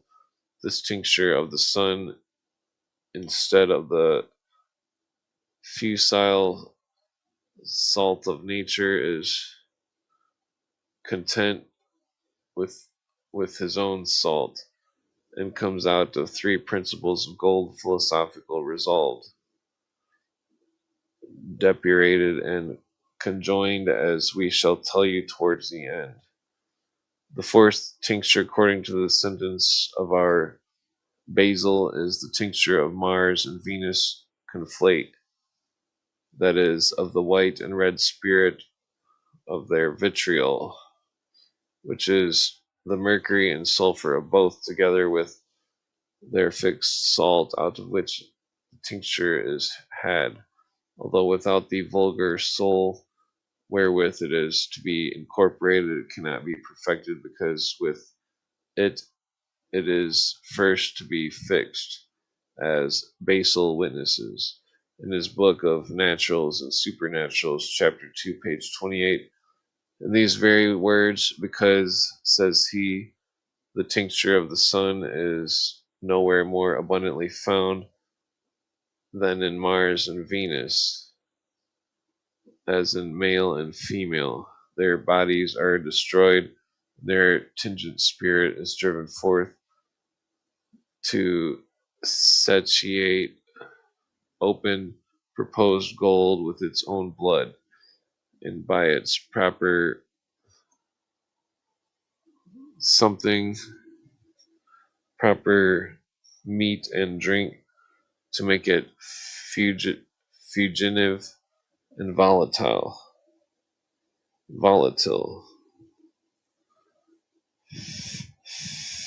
figurative, fugitive, and volatile, and then anon this volatile gold thus satiate with its own meat and its own drink, refumes its own blood, and dries up by its own internal heat, by the help of the vaporous fire,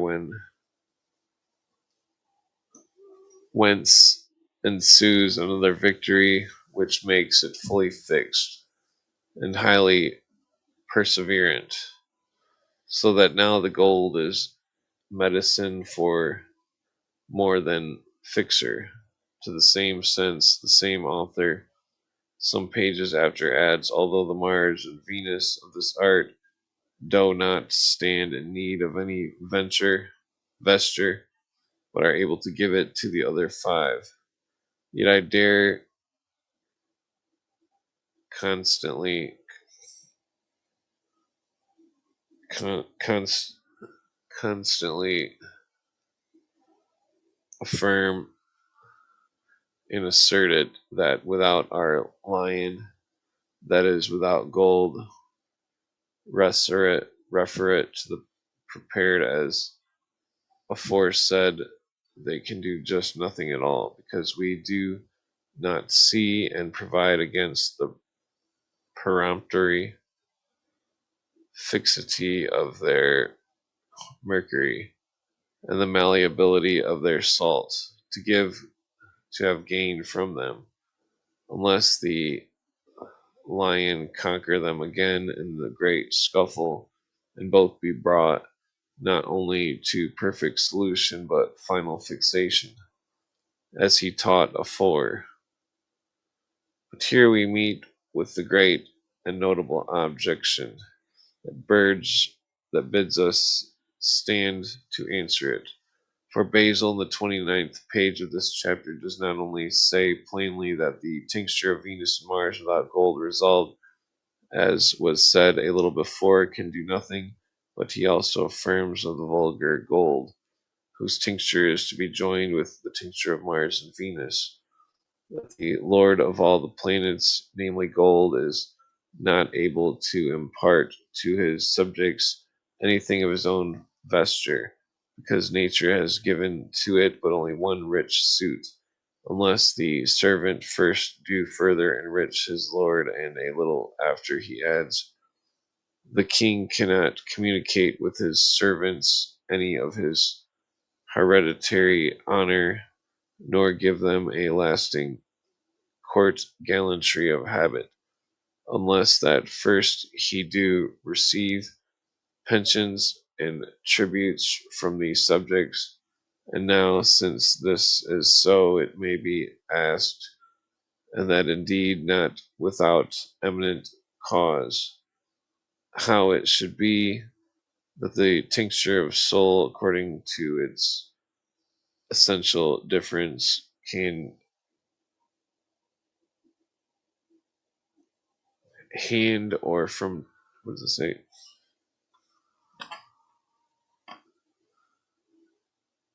I don't know what that says. Can hand or from the tincture of Venus and Mars, or any other tinctures, namely of the vulgar gold, be not to tinge, unless itself be first tinged by the spirit of its subjects. This book's getting pretty slow here. This book's putting me to sleep. Jesus. I guess let's just give it like another page or two. Unless it's of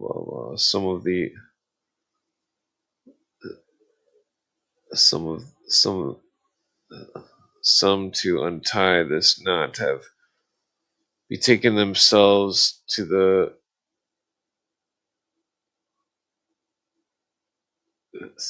Canera of gold as yet green, also the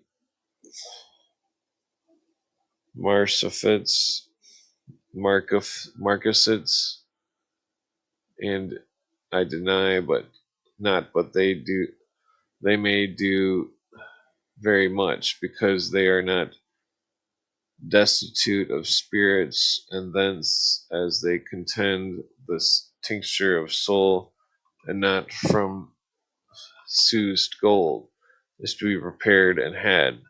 Others look for the tincture of soul, not out of gold simply resolved, but such as is first brought into the principles distinct, and after certain deputations made up again by the handsome natural coalition. For the artists, such as they something that do not add the mercury of gold, the sulfur of soul, and the soul itself do not properly belong to us here. The wisdom of sun, sulfur, was therefore without contemning them, we answer thus, that the silver and gold that nature has put into our hands upon her own simple provision is not so much required to the tinging of soul as is another more sublime, much better. Our gold, the philosopher's gold, in which there is a tingent spirit, which I shall presently discourse, when first I have run over all the tinctures of basil. Oh, Jesus Christ, this is going slow. Okay, the fifth tincture Basil proposes is Jupiter and Saturn, and that as extending to the coagulation only of common mercury to silver, namely into gold, to wit, by their red and sweet oil, by art prelected from their centers. As he in more than one place intimates to those that can read, and to his place also belongs the doctrine that Paracelsus delivers in his book Vexations, concerning the composition of Saturn, Luna, and Mercury. But here I cannot hold from telling you plainly that Basil speaks of the vulgar Saturn and vulgar Jupiter, both of which, while they still remain in their own manera, are of a higher consideration, virtue, and force. To that purpose, in his triumphal chariot of antimony, where he speaks of the fixation of vulgar Mercury, he has these words: Mercury can be brought to no coagulation unless there be an addition to it of the other metallic spirits, and that coagulation is most efficaciously and most powerfully of all effused in the mother of Saturn, which be Virgo, without which it cannot be done unless thou hast the philosopher's stone itself. And so again of Saturn in this book of natural and supernatural things. Every man is to know and think upon it that no transmutation of metal can be had out of Saturn, because of his most excessive cold, except only the coagulation of the common mercury be fused. The cold sulfur and lead can stop something, tame the current, vagrant, hot spirit of mercury, and takes it away. If the process be lightly instituted, and do these into these a little after subjoins, wherefore see thou do not reject Saturn, or look scornfully upon it, to something and behind thee. For indeed his nature and virtue is yet known but to a few, and it from this Saturn that the true and great one takes the initials of the celestial fragrant colors, fl- yeah, flit, flump, flaint, flump something colors. It is from the metal in this one, and by the influence of this planet, is even to it a key of perseverance through putrefaction, because the citrine no redden by be made, unless from the beginning out of black a white be raised. These things something which, as they are of a higher search and consideration, so they seem to belong to a secreter Saturn, namely the philosophical, which does arise with the putrefaction of soul in the salt of nature, although the certain excellent doctor of law labors to evince his ruricula. In the very minera of something of certain tort whose flowers seed. I think it's seed of certain tort, lead of certain tort. The flowers are trouble. There is very great force. The fame also something. I think this is also the same. The fame something appears to be proved by the tincture called the aromatic. The philosophers out of the mercury of lead, to say no more of the particular tinctures. Hence, Paracelsus in his book of vexations, or rather of fixations, cannot sufficiently extol the interior spirit of Saturn, which is able to kill and slay the other spirits, or Mercuries of the metals, as I myself have sometimes been seen bars of perfect proved gold out of mercury to common lead, as they were shown to me 5 years ago by a very learned wise man. In the fixed and last place, Basil make mention of the tincture of mercury. Felt, but the tincture is prepared either by the mediation of the calx of eggshells, as Paracelsus has it in his fifth book of ulcers, or elevated the vitriol of mercury and Venus resolved, distilled and coagulated, as you may see. See, this writer is taking it as literal, and Paracelsus is not talking literally. This is where the problem is with this book. Paracelsus isn't talking literally, and this guy's taking it as literal. Knight, this was a Sicilian knight, of Arab. The mercury alone can't tell you how to take it. Make the stone thou hast looked for the sound, looked and found for most excellent nature and precious skill. Hence Basil and his triumphal chariot, for mercury is a pure mere fire and nothing else, and thence it is that it is burnt by no fire. So maybe he knows that it's similar wisdom, and that no kind of fire can captivate it to its final destruction.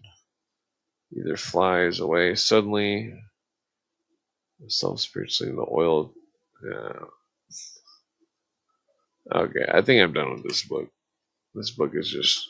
Let's skip to the end here. Where is the end? Just mention the Aqua Tofana. I just seen Hermes. Or I just could have sworn I just seen Hermes on the page somewhere. Help us understand. Okay, let's fast forward here. Blah blah blah. Okay, this just goes on forever. This must have been an expensive book for back then. Is that the end of it finally? Jesus Christ. Finish. Oh, black, white, and red. What is this talking about?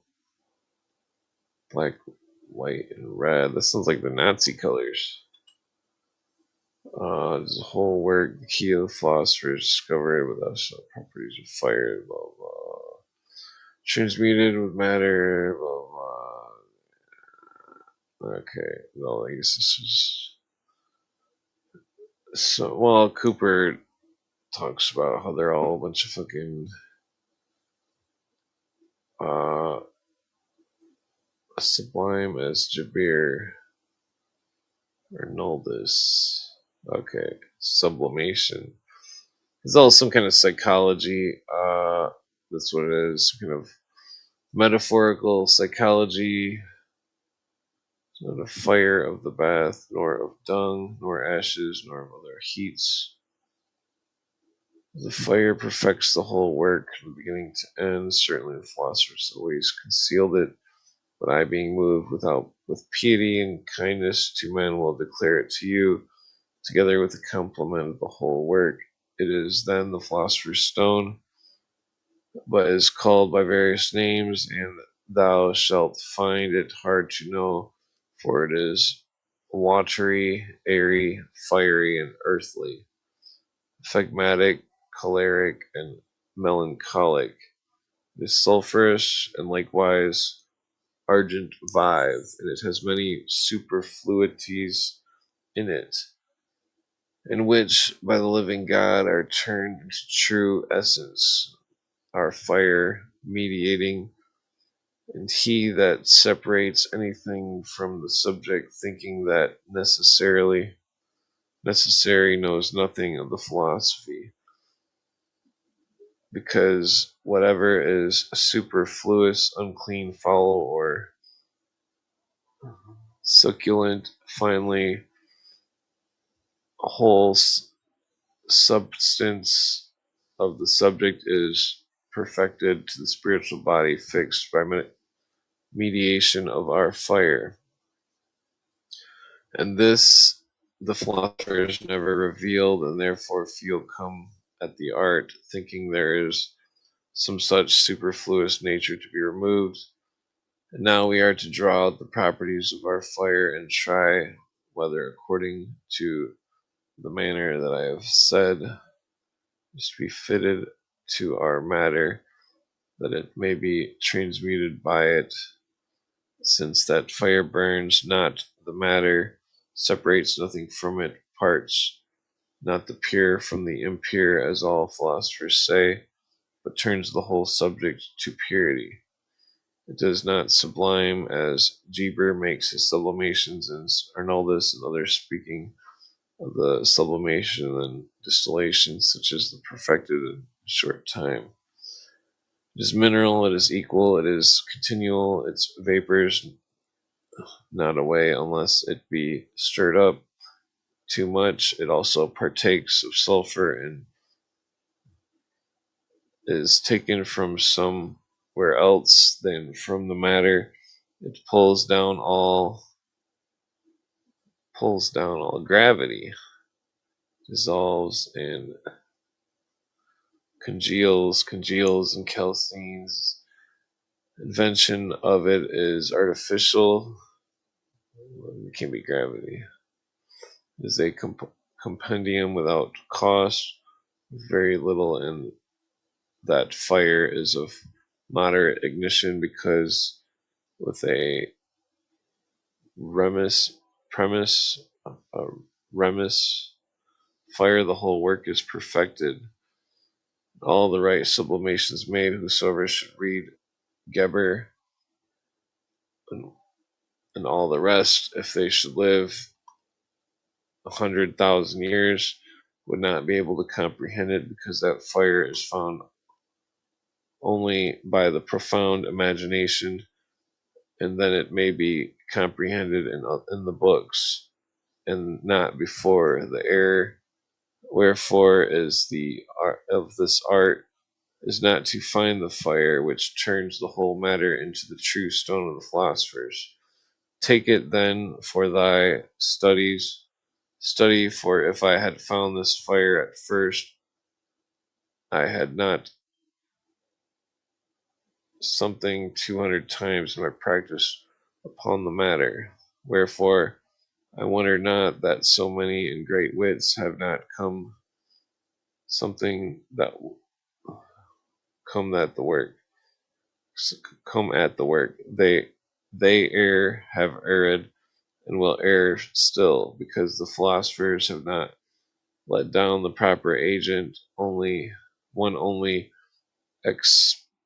accepted Artifius by name, but he speaks for himself, and if I had not read Artifius something, heard him, what he said, I had never attained the perfect work. This is the practice. Take it, bruise it, and bring it down indiligently by natural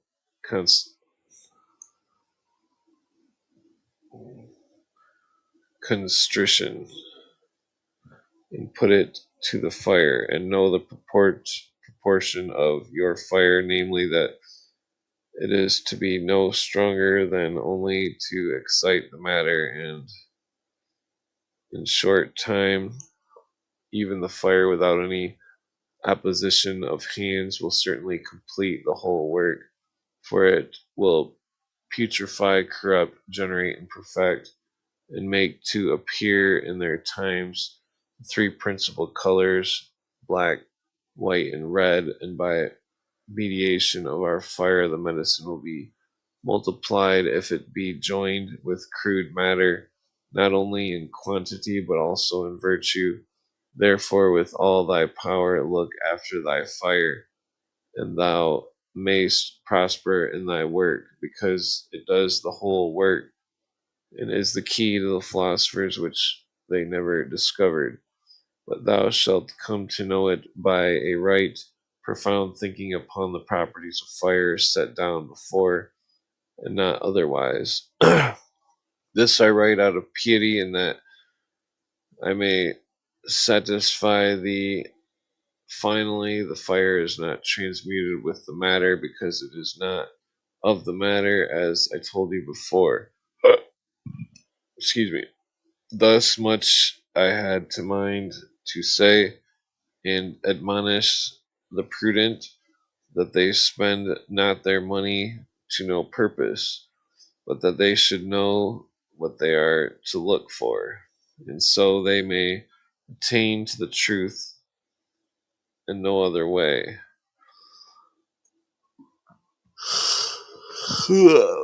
Excuse me. Damn it. Okay, so it's clearly all metaphors. Not of dung or not of fire. The great elixir. The mind. The fire of the mind to think. That's what it's all about. What else do I got here? There's this World War One studies in hysteria. Okay. Oh, this is that one artist, dude. Ernst. Some kind of cultist. Max Ernst. I forget what it had something to do with. I don't know what the fuck's going on in that picture. Dilambrender something preparation bone glue. What the fuck is going on in that? 1921. What did that say? Did that say phallic tool? Okay, that's fucked up. Alright, we're switching to something else here. What else do we got? Max Ernst. I think I got this because of that. The Fulcanelli book. Pretty sure it mentions Fulcanelli or something. I forget why. This bizarre. I got it because of this weird surrealism. I'm trying to figure it out. Because this is all about surrealism. Jesus, 280 pages of this shit. Okay, well, I guess I'm gonna switch to a different book here. What else do I got? Mesmer and Swedenborg. What do we got here? Mesmer and Swedenborg. Why does it do that like that? I didn't ask for this. I don't know how to make this go away here. Okay, whatever. Developments of Mesmerism, Doctrines and Disclosures of Swedenborg. Oh, this is that one weird book about Swedenborg saying he, like, seeing ghosts or something. Arcana Celestia, Apocalypse Explained, Apocalypse Revealed, blah blah blah. Okay. Keep in mind this is all Illuminati stuff. Okay, so I'm gonna skip the introduction here.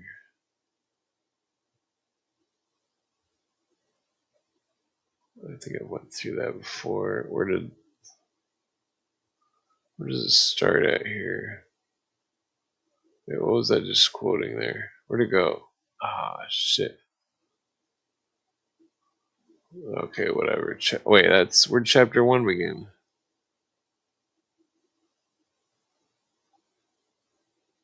What is with this book? There it is. Swedenborg's own state psychologically viewed.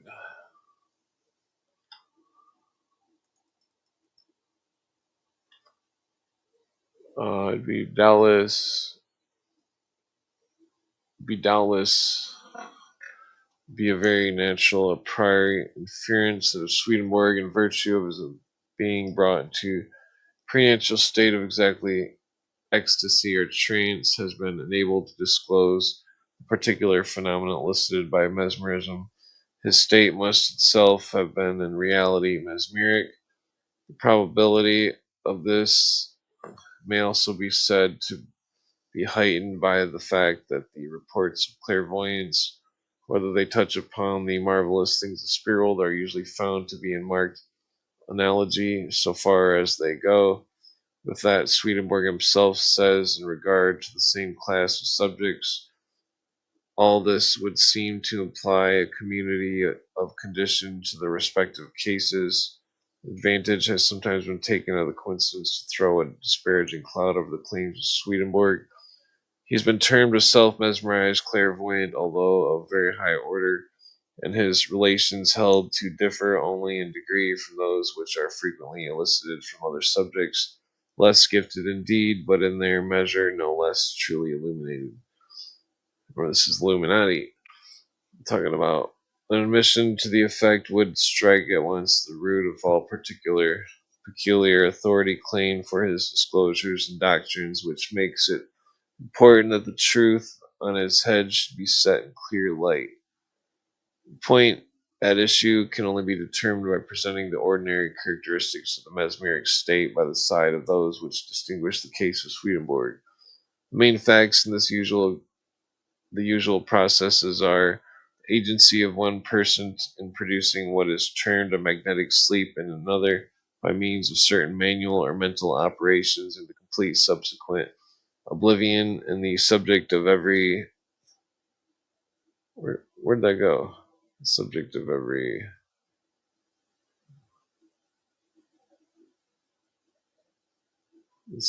everything that occurred during the trance. The case of Swedenborg in all these respects was entirely the reverse. His state was not a state of sleep. It was not one which any other human being had had any agency in producing, nor was it marked by the least absence of recollection upon coming out of it, if indeed there was any such thing as coming out. On the contrary, he was in the perfect possession of the consciousness of his consciousness during the whole time, unlike the magnetic seers who are in a state of internal but not at the same time of external consciousness.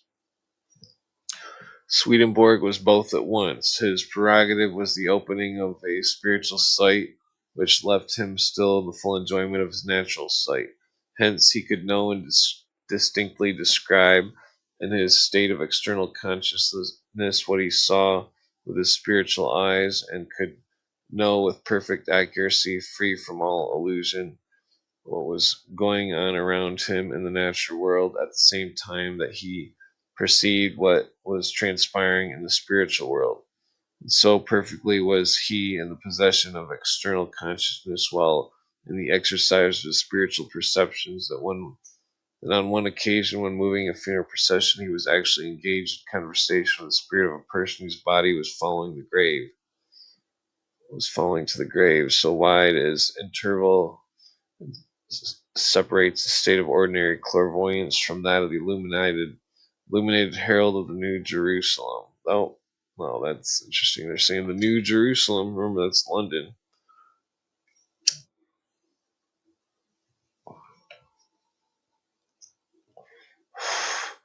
There is, we conceive, just the same ground for affirming that Isaiah and Daniel and John were mesmerized, as that Swedenborg was.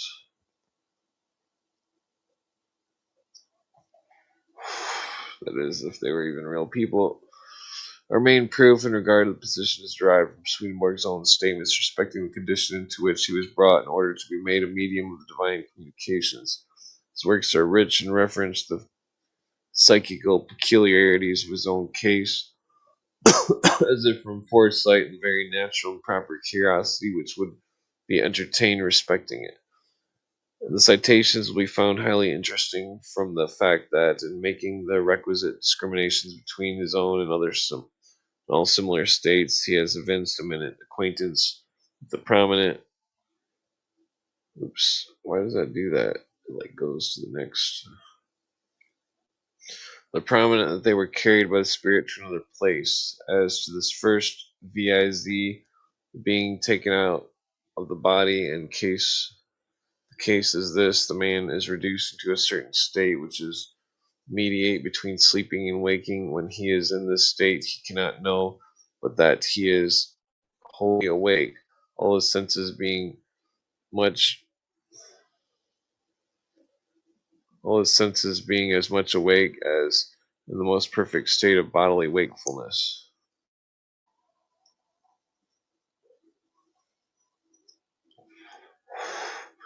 Blah blah blah. In this state also spirits and angels are seen to the life and are also heard, and what is wonderful, are touched scarce anything of the body when intervening. This is the state described as being taken out of the body, in which they know not whether they are in the body or out of the body. I have only been let into this state 3 or 4 times just in order that I might know the nature of it, and that spirits and angels enjoy every sense, even touch, in a more perfect and exquisite degree than that of the body. That's interesting. Keep in mind, these are Looney Tune Illuminists. Walking through the streets of the city, blah blah, discourse of spirits.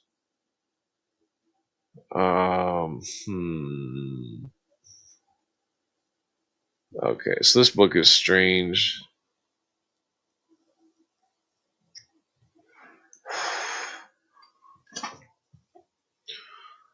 I'm gonna put the cigarette out.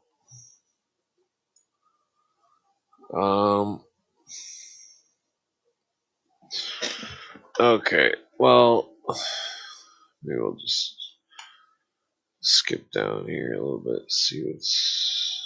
Oh, what the fuck's going on? Oh, what the fuck just happened? Okay, well, this book is cursed. Okay, let's put it at page 225. Okay, I went to 222. What is this talking about? Nochian, Nightingale. What is this? Oh, this is the appendix. Talking about Hades. Oh, this is quite a big appendix for this book. What was that? Did I just see some, Why does this gotta skip weird? Hold on.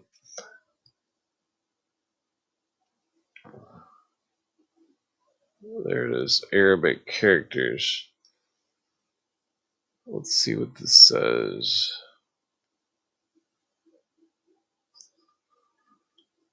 Oh, god damn it. Where did it go? There it is. Okay.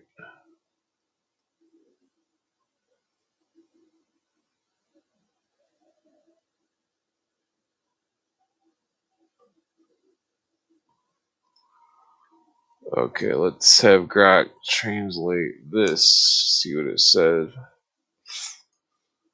Okay, translate from Arabic. From Arabic.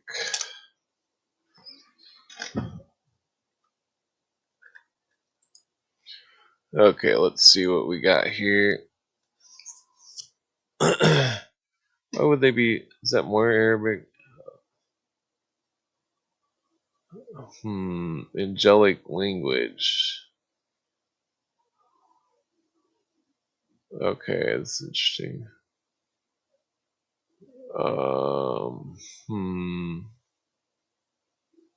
Yeah, let's skip around here. Oops. Okay, for some reason there's... Okay, it seems like it's scrolling through the pages normal now. The image is the historical specimen page comparing different styles of Arabic script and calligraphy, with the bottom section labeled as specimen of spiritual characters compared with Arabic. Okay, translation, the Arabic text at the bottom. Pray or join, you who are days, you who educate, so we may act accordingly as he did. How many? Everything that was its lam. What? It's jam. Broken cause. What does that mean? Join the days that educate us, so we may do as was done. How every letter that was its lam is altered or broken in form. It's lam. What the fuck does that mean? Okay, well, I guess it's whatever. The end. Okay, this book. Let's see if there's anything that sticks out behind besides the. Oh, this is like a lot of appendix. This book is like all appendix. What the fuck is going on with this? Chapter. Okay, conclusion.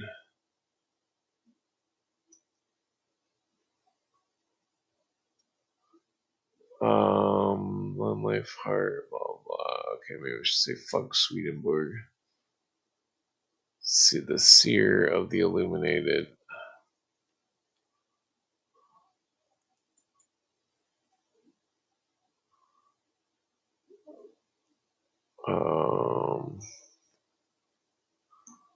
Okay, so this is just basically arguing whether spirits are real or not. Okay, well, I'm going to a different book. Fuck it. What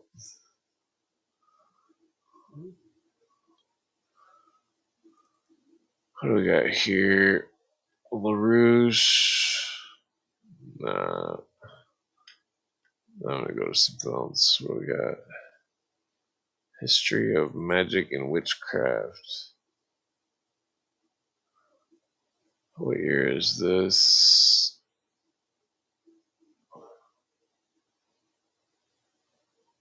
Okay, volume 2. Oh, I can't tell what that date is.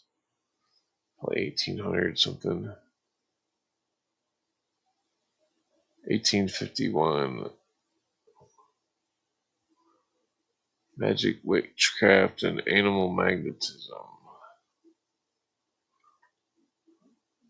Okay, let's see what we got here. Why does that got have the edge on there? Fucking stupid thing. If I like undo it and then redo it here. Okay, it doesn't care.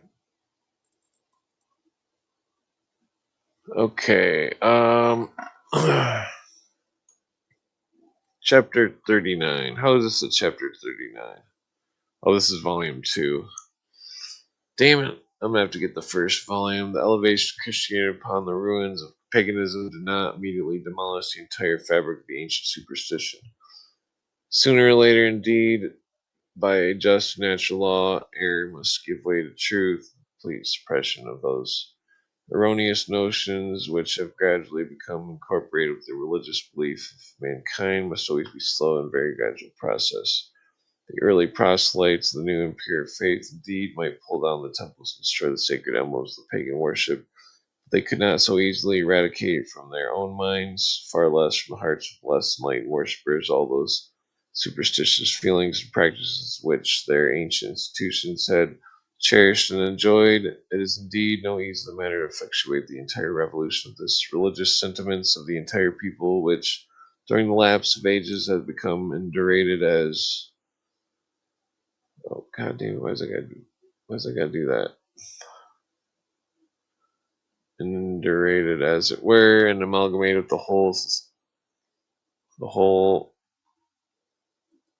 social, intellectual, and moral existence, religion of the pagan world, no doubt, was full of the grossest and most degrading superstitions and was utterly incapable of satisfying the minds and awakening the consciousness of the more elevated class of the people among whom it prevailed.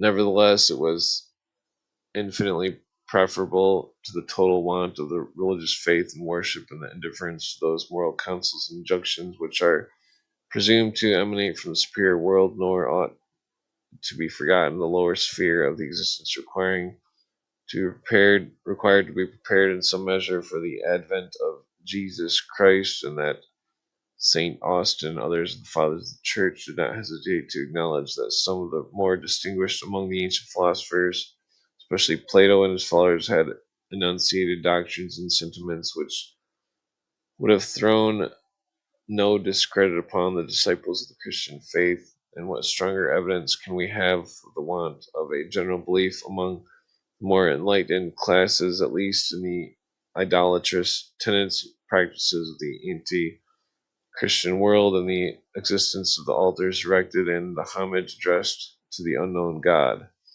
It is said indeed that the ancients worshipped statues of brass and stone, as it is even now alleged that the Roman Catholic Christians adore pictures and images.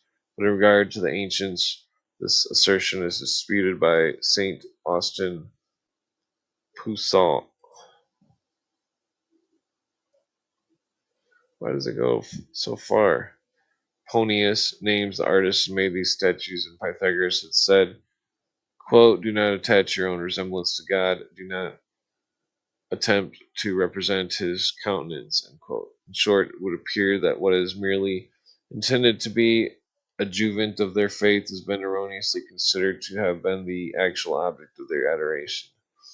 It has been said, moreover, that Apollo himself was held to have been personally present and have delivered the oracles of the temples. This, however, is a mistake. It is not, says Plutarch, the voice of Apollo which was heard, nor his language, nor his verses, but those of the Pythonese. Some of their practices, it is true, the ancients may be said to have abused the character of God by conferring the name and the attributes upon some of their distinguished men.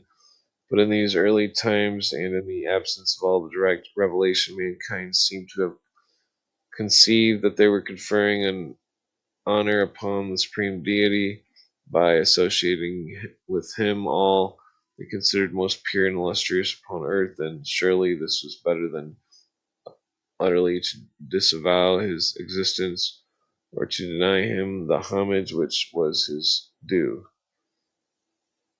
At all events, a religion which may be false or mistaken in some of the principles and dogmas of faith is infinitely preferable to no religion at all. The ancients indeed were fond of fictions, but fictions have abounded at all times and amongst all nations, the mysteries of the universe, the affections of the human heart and imaginations. Blah blah blah. Okay.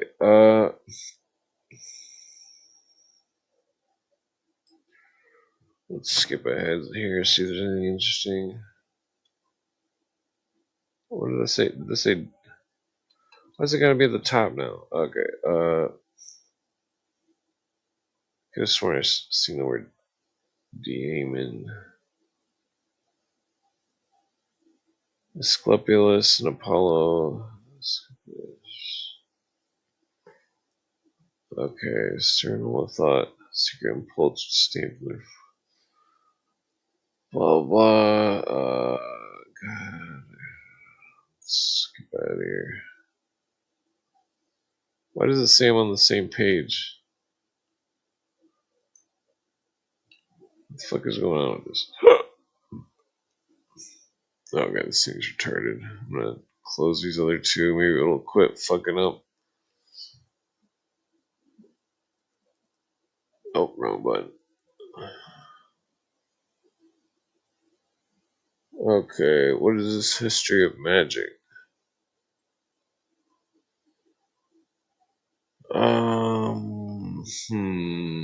Produced ecstatic affection, more powerful.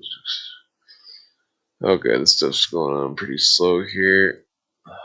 Physical phenomena. Spiritual facilities of our nature, species, mental polarization, a lot of expression accompanied by the energy at which the will of affections and concentrate upon a single absorbing object of contemplation. Consequence prostration of the corporeal sensibility of the usual organs, spiritual abstraction, concentration frequently in the solitary and sanative characters when kept under the ultimately, what does it say, terminato, the confusion of all this sane thought and feeling, the positive intellect, blah blah blah blah blah. Let's see what you got. History of magic. Maybe I should search some words, see what we can find here. I just mentioned King Louis the Eighth. Okay, let's see. History of magic. Muhammad. What's the life characters of Muhammad which shall have occasion to shall follow a narrative of the latest Arabian prophet and legislature. Okay. Blah, blah. Dreams and trances, such as. Oh, we don't know if Muhammad was a real person or not. It could just been some kind of symbol or fucking stupid story like Paul Bunyan or something. Blah blah. Okay, so let's skip out here.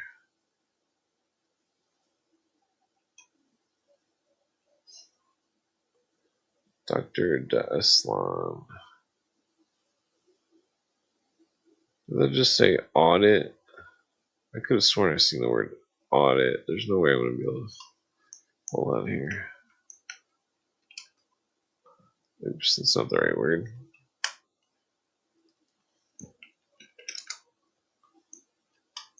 Okay, come on.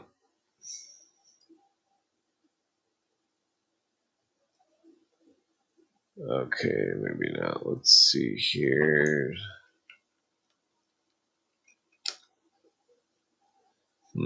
Satan.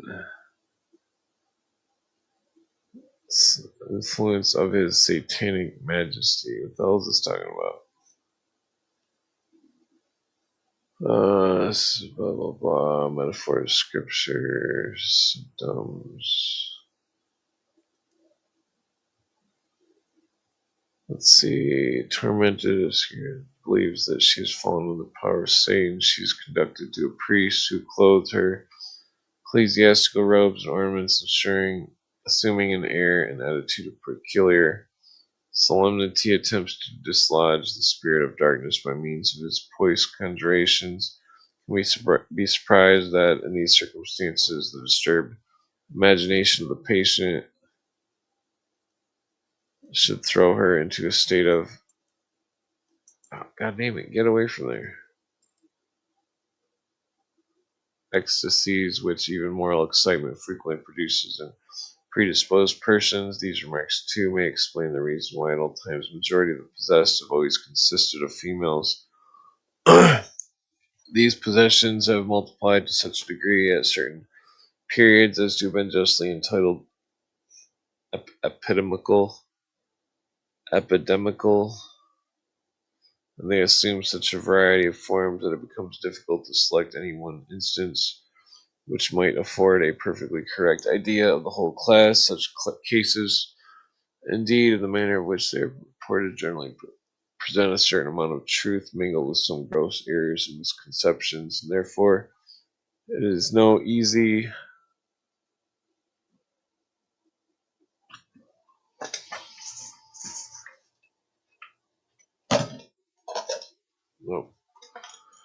okay, where's that? No easy something. And therefore it is easy test to separate the exact truth from mistakes and exaggerations in those works which the advanced progress of knowledge is rendered almost contemptible with the more enlightened generation. Fear of grandeur, therefore, seems too vain to look to any appreciation of the phenomenon. Writing of contemporary historians, all appear to have had their judgments biased upon prejudices of one kind or another. The Protestants professed an utter disbelief of the whole circumstances connected with the possessions, and even declined to witness the facts. Catholics, on the other hand, regarded these phenomena as miracles performed by means of supernatural assistance. The whole matter thus became, in a great measure, a party controversy, and was discussed with all the virulence, prepossession, and bad faith by the theological. Oh, God damn, why is it got to do that? Controversies by which theological controversies are so frequently distinguished. Some indeed there were who affected to regard the whole proceedings as a more farce. Others again looked upon them as the maneuvers consequent upon the conspiracy, got up for the sole purpose of ruining grandeur. They believed, or affected to believe, that the judges had been gained over to the plot, that the religious exorcists were wicked impostors, and that the nuns merely repeated a lesson which they had been previously taught in private. All this, however, is a manifestly more conjecture without proof, is besides absurd in itself, and therefore inadmissible. That a conspiracy has been formed for destruction of an innocent man may be quite true. That the judges may have been influenced by their patrons at court is by no means improbable, especially when we look at the time, place, and circumstances. But the ecclesiastical exorcists should have been so utterly depraved as to become mere tools of the practice of such frauds. It is difficult to believe, nor in the particular circumstances can we lately give credit to the hypothesis that the nuns had allowed themselves to be drawn into such a diabolical conspiracy. It is difficult to believe that in a single small religious community there should be found 8 young girls so utterly depraved and so hardened in crime as to become willing instruments of judicial murder. Besides, the phenomena manifested blah blah.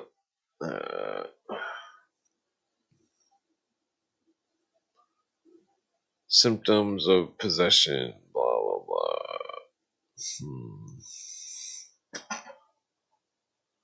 blah. What's going on? Any blues? Okay, I think I'm gonna switch books here.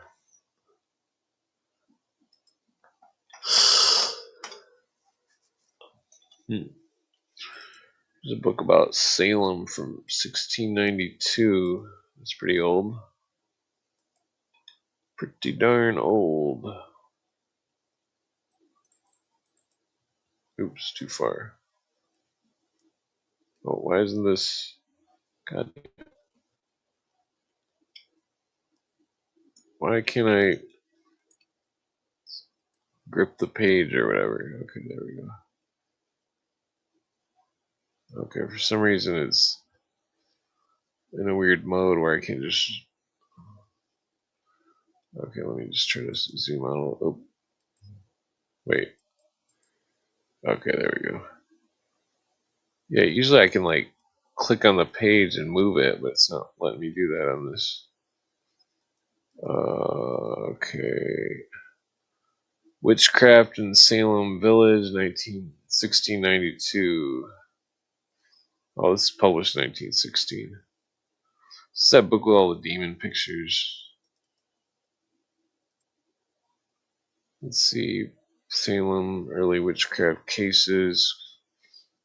Martha and Giles, Proctors, Willers.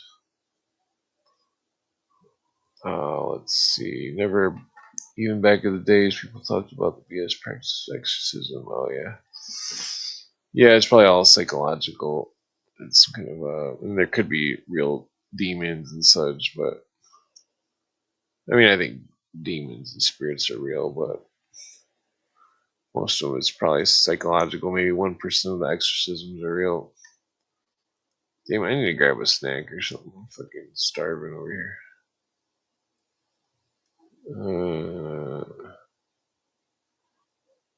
Let's see.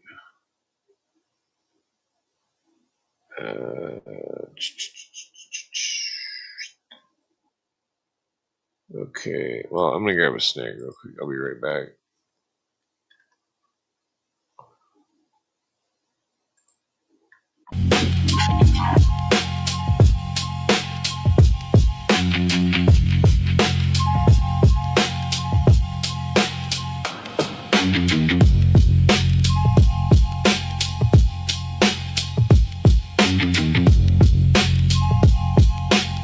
Jay, that's cold.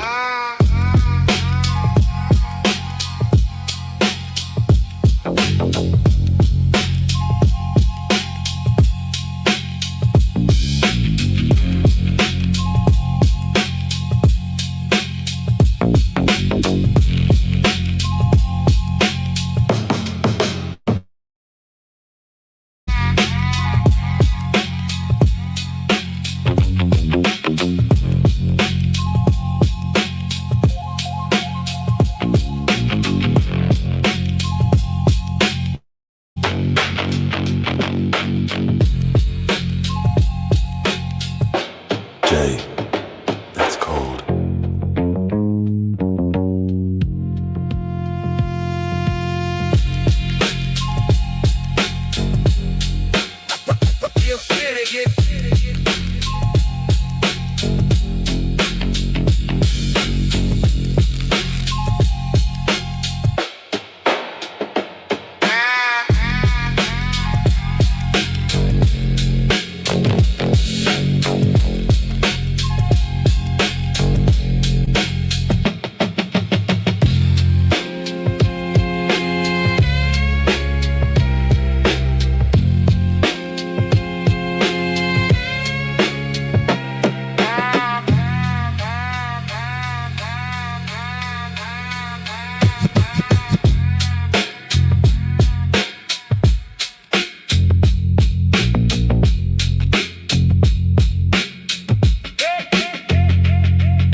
Jay, that's cold.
Okay.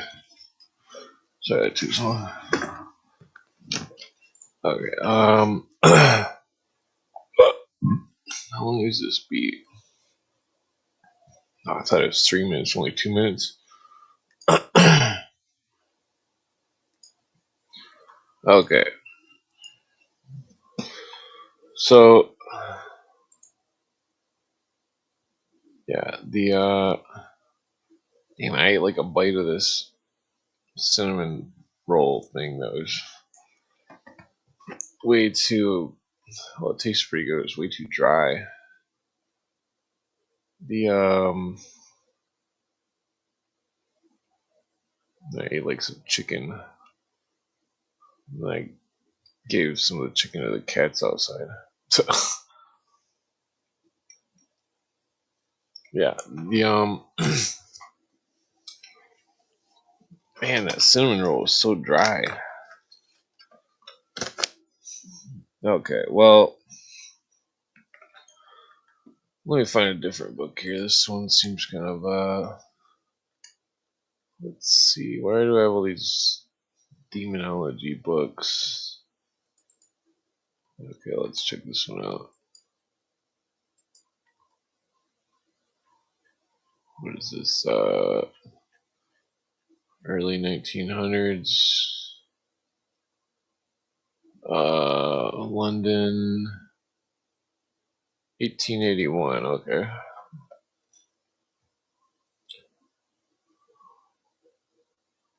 Okay, let's see what this one says. It has been my purpose to follow the phantasms which man has conjured up from obstacles encountered in his progressive adaptation to the conditions of existence on this planet. These obstacles, at first mainly physical, have been imaginatively associated with preternatural powers so long as they were not comprehended by intelligence or mastered by skill. The proportion in which they have been so understood and mastered, their preternatural vestments have in some extent been reduced to shreds, preserved among the more ignorant as survivals, while in other cases have been inherited, worn by the next series of unmastered obstructions or uncomprehended phenomena. The adaptation of man to his physical environment antedates his social, moral, and religious evolutions. Consequently, the phantasms that fade from his outer world have the tendency to pass into the inner world, undergoing such modifications as to enable them to describe the pains and perils which beset his progress beyond mere animal needs and aims. Okay, well, let's skip ahead here. Preface and contents. What is this? Obstruction of man.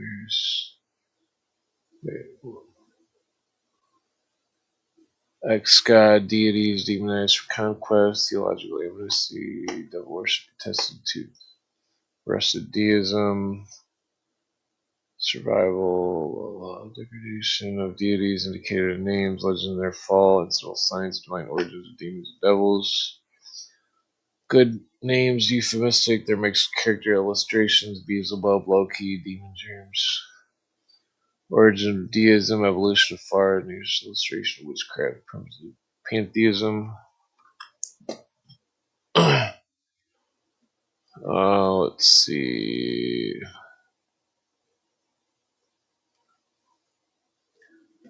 Instruction of Man, the 12 chief classes.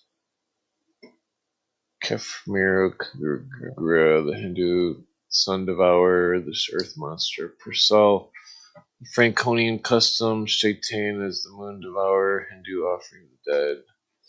Ghoul, goblins, vampires. Is that number 41? Vampires. Alright, let's do this. Page 41. We're going there. Lists of. Where to zoom out some euphemistic titles. Oops, wrong button. Okay. Gorgon. Oh. What was that? Page 41. Alright, we can't get a. Oh, this is interesting. We can't get preoccupied. Let's see. Page 28. Oh, what was that? Okay. Classification, demonology. What is this part? Page 41. The demon.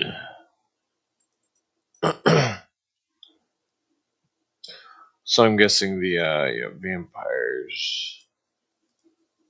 Oops, too far. Okay, the hunger demons asking for bread. I don't think I'm gonna read this whole thing here. There's the bird, fish, blah blah. There's a thing about the wait, what is this? There's an African tribe, the Karens, whose representation of the devil, Kefni, is a huge stomach floating through the air, and this repulsive image may be regarded as the type of nearly half the demons which have haunted the human imagination. This too is a terrible Miru, the daughters and slave haunting the South Sea Islander. The esoteric doctrine of the priest was that souls leave the body, our breath has quite gone, and travel to the edge of the cliff facing the setting sun Ra. Large wave now approaches the base of the cliff. A gigantic boa tree covered the fragrant blossoms. Excuse me. Spring up from the Avaki netherworld to receive its far-reaching branches of the human spirits. Blah blah blah. Mystic tree, Akanga, the slave of fearful Miro, mistress of the invisible world, infallible, catches all these unhappy spirits in his net and laves them to and fro a lake. To and fro something a lake. These waters, the captive ghosts exhaust themselves by wiggling about like fishes in the vain hope of escape. The net is pulled up, and the half-drowned spirits enter the presence of dread Miru, who is ugliness personified. The secret of Miru's power over her intended victims is the kava root. A bowl of this drink is prepared for each visitor to the shade lair for love. Blah. Okay, let's skip ahead here. Miru. Let's see. Oh, wait, what does it say? Tends subsist exclusively on human spirits, decoyed in the netherworld, and then cooked, drinking cups of Miru or skulls of her victims. She's called in song Miru the Ruddy because her cheeks ever glow with the heat of the oven where her captives are cooked. That's fucked up. It's the surest way to Miru's oven to die a natural death. Okay, so that's interesting. Oh, this is Demonology of the Devil, 1881, I think. I can't link it right now. I'm about to roll a joint. Okay, so let me skip that here. Miru. Where's the part about the vampires? The Greenlanders, Finns, Lapps conceive the idea that there's a large paunch demon which people could invoke and go and suck the cows or consume the herds of their enemies, and the Icelanders have a superstition that some people can construct such a demon out of bones and skins and send them forth to transmute the milk or flesh of cattle into the supply of the form. This is represented by a Japanese kagure, favorite mask of January dancers, drum beaters seeking money. The kagura is a precise contrast to Prita's Siam, which, though 12 miles in height, are too thin to be seen, their mouths being so small as to render it impossible to satisfy their fearful hunger. The pot bellies given to the demons in Travancore and other districts of India, the blood sacrifice which the natives propitiate them, concerning which a missionary naively remarks that even these heathen recognize, though in corrupted form, the great truth. Without the shedding of blood, there is no remission of their sins. Referred to the hunger demon, they are all said to have created out of Brahma's abdomen. Hunger demon, blah blah. Okay, let's skip ahead here. Giant eaters, earthen vessels, blah blah. Hindus during the eclipse. Okay, so it says the Northman felt himself the presence of the Jotun, giants whose grim identifies as the eaters. For the Hindus, blah blah. Let's skip ahead. India. Let's skip past India. What the fuck's the part about the vampires? We're looking for vampires. Yar. Persian poet Seti uses the phrase, the whale swallowed Jonah, as a familiar expression for sunset, which is the curious coincidence with Mimic, Nova Scotian myth that the holy hero Glooskap was carried to the happy sunset land in a whale. The story of Jonah has indeed had interesting variants, one of them being the legend of Oannes, the fish god emerging from the Red Sea to teach the Babylonians the arts, but the phrase in the book of Jonah, the belly of hell, had a prosaic significance from the Christian mind, and in connection with speculations concerning Behemoth and Leviathan, gave us the medieval mouth of hell. That's funny. I'm just gonna screenshot that. Blah blah blah. Hindu. Let's see. Even holding it. Variant Persian custom of protecting women. Parturition by spreading the table 7 aromatic seeds upon it. Okay. In 1769, when Pennant made his Scottish tour, he found fully observed in the Highlands a ceremony of making the Beltane cake on the 1st of May, dedicating its distributed fragments to birds and beasts and prey, with invocation to the dread being of whom they were the supposed agents to spare the herds. Demons especially love milk. The Lambton worm required 9 cows' milk daily, and Jerome mentions a diabolical baby which exhausted 6 nurses. Milk. Demons want milk, like Santa Claus. Milk and cookies. The Beltane cake on the 1st of May. Yeah, so pagan Scots. Yeah. Okay.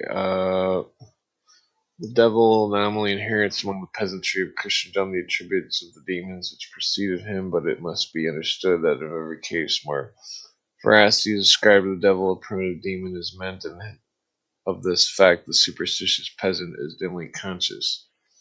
In Franconia, when the baker is about to put the dough biscuits in the oven and be baked, he will first throw half a dozen of them into the fire, saying, "There, poor devil, those are for you." If pressed for explanation, he will admit his fear that but for this offering his biscuits are in danger of coming out burnt, for that the poor devil is not bad-hearted, only driven by his hunger to make mischief. The being he fears is therefore clearly not the devil at all, his own, whose distinction is a love of wickedness for its own sake, but the half-starved goblin ghost of whom in Christian countries devil has become the generic name. Of their sacrifices grace before meat has is a remnant. In Muslim countries, however, Shaitan combines the demonic and malignant ferocities. During the late lunar eclipse, the inhabitants of Pera and Constantinople fired guns over their houses to drive Shaitan away from the moon. For whoever the foe, the Turk trusts gunpowder. But superstitions representing Satan as devourer are becoming rare. In the Church of Notre Dame at Halle, Belgium, the lectern shows a dragon attempting to swallow the Bible, which is supported on the back of an eagle. Well, that's interesting.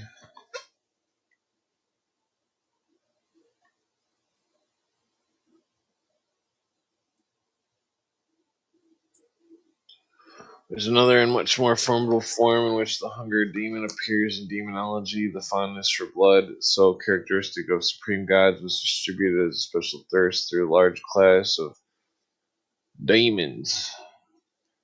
In legend of Ishtar descending to Hades to seek some beloved one, she threatens, if the door be not opened, I will raise the dead to be devourers of the living. Upon the living shall the dead prey. Well, that's great. Ishtar is a demon, or Ishtar is a fucking zombie goddess.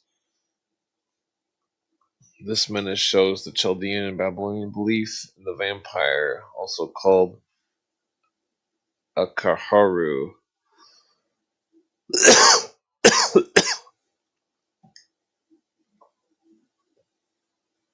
Fully developed at the very early date.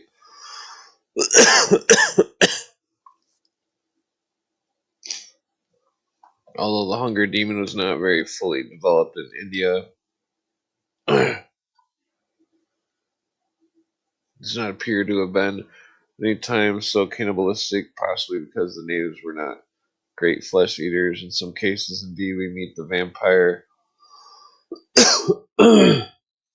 superstition, as in the story of Vikram the vampire. Oh, this is weird. I don't think I've ever heard of that. In the Tamil drama of Harachandra.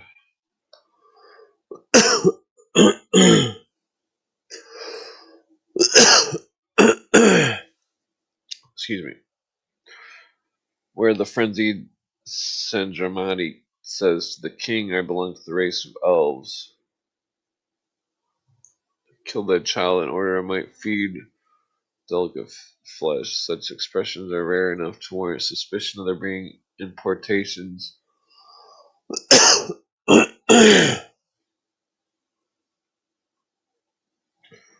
The Vatila's appetite is chiefly for corpses, the poor hungry demons of India, such as boot. Blah blah blah.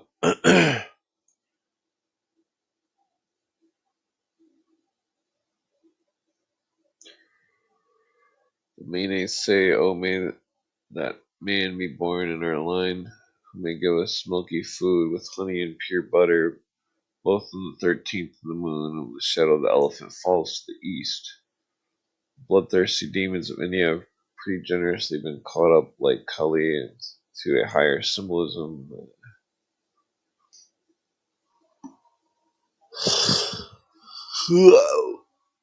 Excuse me. No, worry, fucking yawn factory. Kobold. Kobold. Yeah, that's a magic card. Kobold and the goblin. Kobold's like a goblin. The said goblin tapestry received its name because the secret of its colors were gained from those ghosts. Though Saint Torn expelled one from Evreux, he found it so polite that he would not send it to hell, and it still haunts the credulous there and at Cain without being thought very formidable. The demon that lurks in graveyards is universal and may be suggested cremation in the East. It is represented mainly as forms of repulsive ghoul, which preys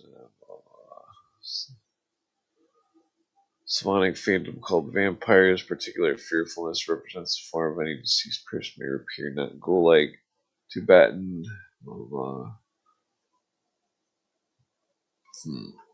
Feels colder than it is in here. I mean, I guess the air conditioner is blowing right at me.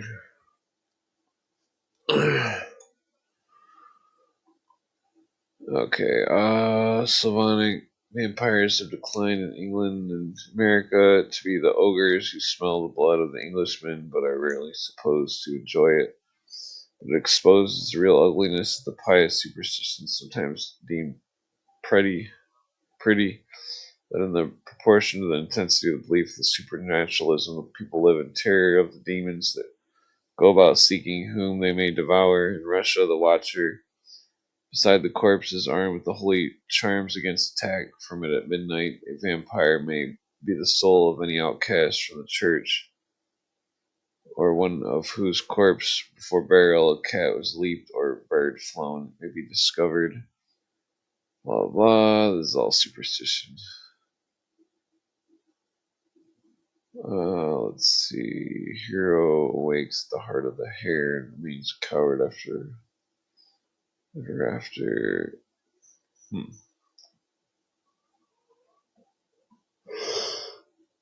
So, excuse me. I'm getting kind of tired here. Alright, who wants to come on and smoke a joint with me? That's how the real questions are. That's not. I don't know. Alright, I'm sending a link out. Enter YouTube.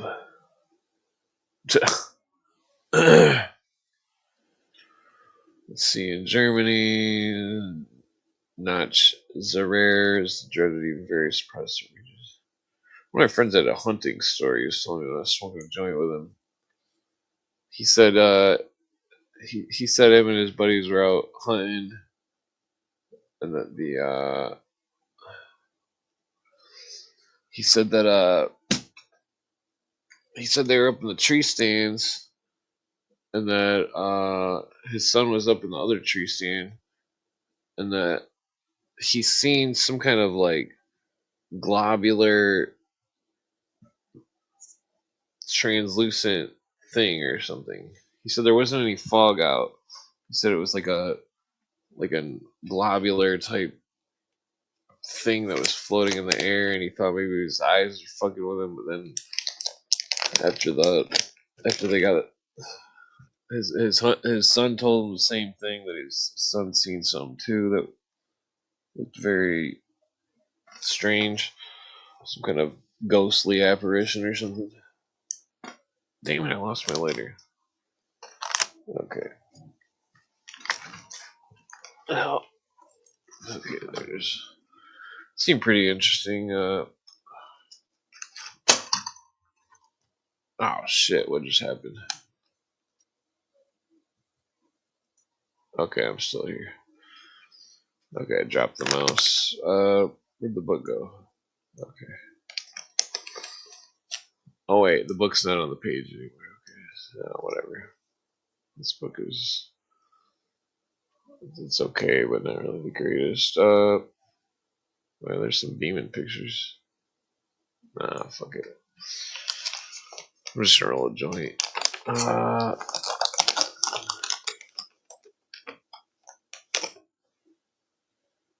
Yeah,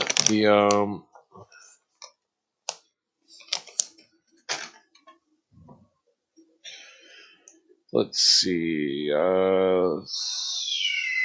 Looks like they have somebody's awake. Oh, well, they're fucking. Okay, well, whatever. Nobody's awake. Nobody's awake. Nobody's awake. Nobody's awake. I can't sing. Okay, well. Now, okay, let's see. Yep. Harry's boycotting me because Lee told him to do it.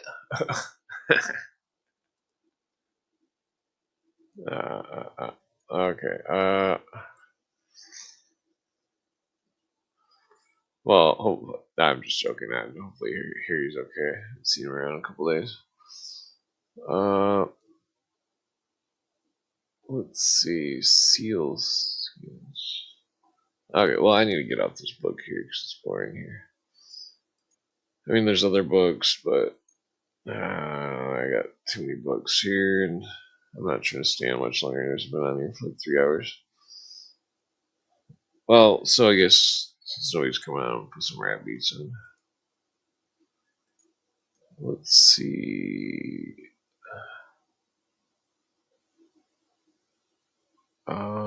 Which one is it? It doesn't have the copyright. I think it's this one.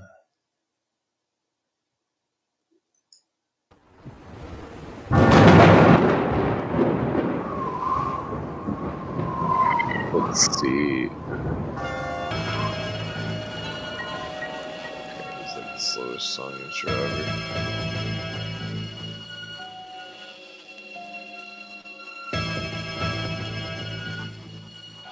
should I rap about?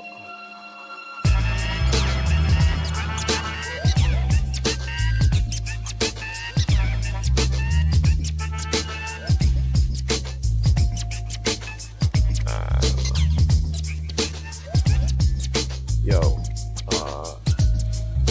incorporated, more than faded, coming back like your rhymes were deflated. Roll out like the motherfuckers comprehend it. It's mended, splendid. Yo, this weed is blended, coming back like it's descended. Yo, and amended, come back like nah, what else we got?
Sip a drink of water, come back from the motherfucking slaughter of my mind, from the motherfucking yo, I got lyrics that I'm making up. I talk shit like I'm just waking up. Yo, then I'm rolling up and making blunts, smoking it quick like I come back with the rhythm from a schism. Yo, talk shit like this is one bad motherfucker, like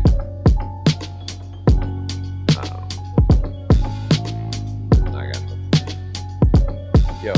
Yo, my rhymes are recited, coming back blighted, be that motherfucker that you fighting, strike like lightning, motherfucking thunder, under the sunburn, motherfuckers one turn, you got quick, come back like you just another notch in my belt, bitch. Talk shit like you felt it, motherfucking belt shit, drinking, talking shit, thinking, smoking, blinking, be that mother stillin' like this motherfucking stinking, all motherfuckers talking shit like I don't know, like I'm driving a Lincoln town car, how that sound far, how that sound, yo,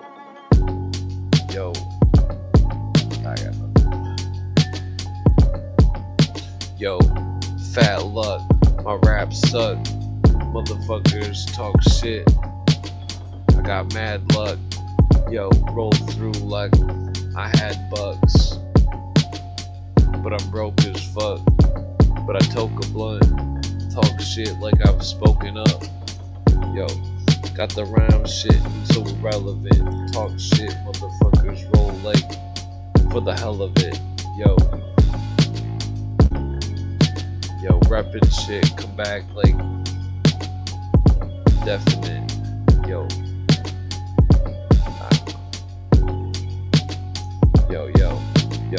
I gots to be added an S with an apostrophe, yo, I'm like a dog trying to find a spot to pee, like I gots to be, y'all motherfuckers talk shit to me like I'm the epitome, motherfuckers literally smoke weed subliminally, yo, minimally, trying to think like, trying to drink right, yo,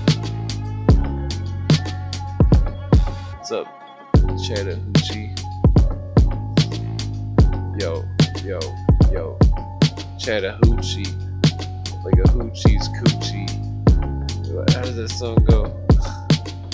It gets hotter than a Chattahoochee, something, something, something with the hoochie scoochie.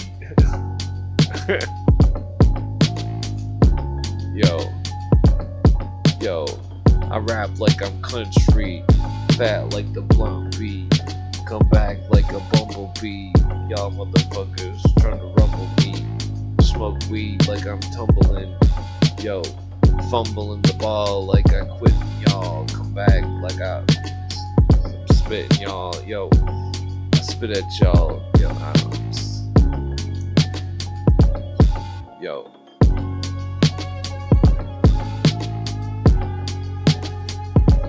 I guess it is morning. It's 5:30. Yo. It's 5:30. My words be coming back with a curved beat. Talk shit absurdly. Yo, like you fucking heard me. I rap like, yo, definite. Come back too compressed to quick. Come back like a motherfucking measurement. Chillin' like excrement, cause I'm the shit. Roll the blunt, light it quick. Come back like I'm got some fish biting quick. Yo.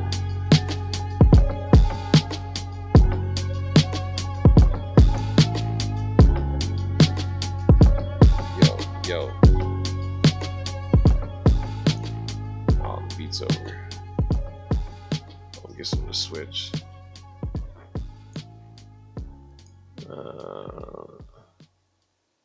Oops, wrong button. Let's see. I'm accepting rap donations. I don't know. I'm just joking. Okay, where'd that go?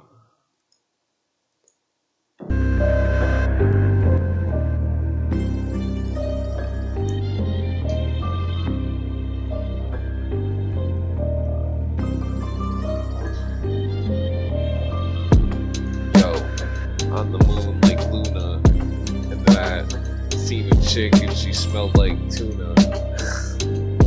I should've left sooner. Come back like I smelled the perfume up. Yo, smoking some buds that I bloomed up. Smoke weed like I should've. Yo, protect your hand like a good glove. Yo.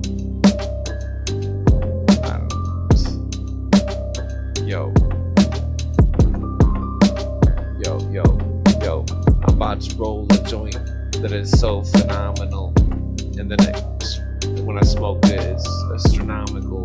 Come back like I'm comical, make you vomit slow, cause you can't stop laughing. Come back, cause I'm stinking like I'm bathing, raving, or was I behaving?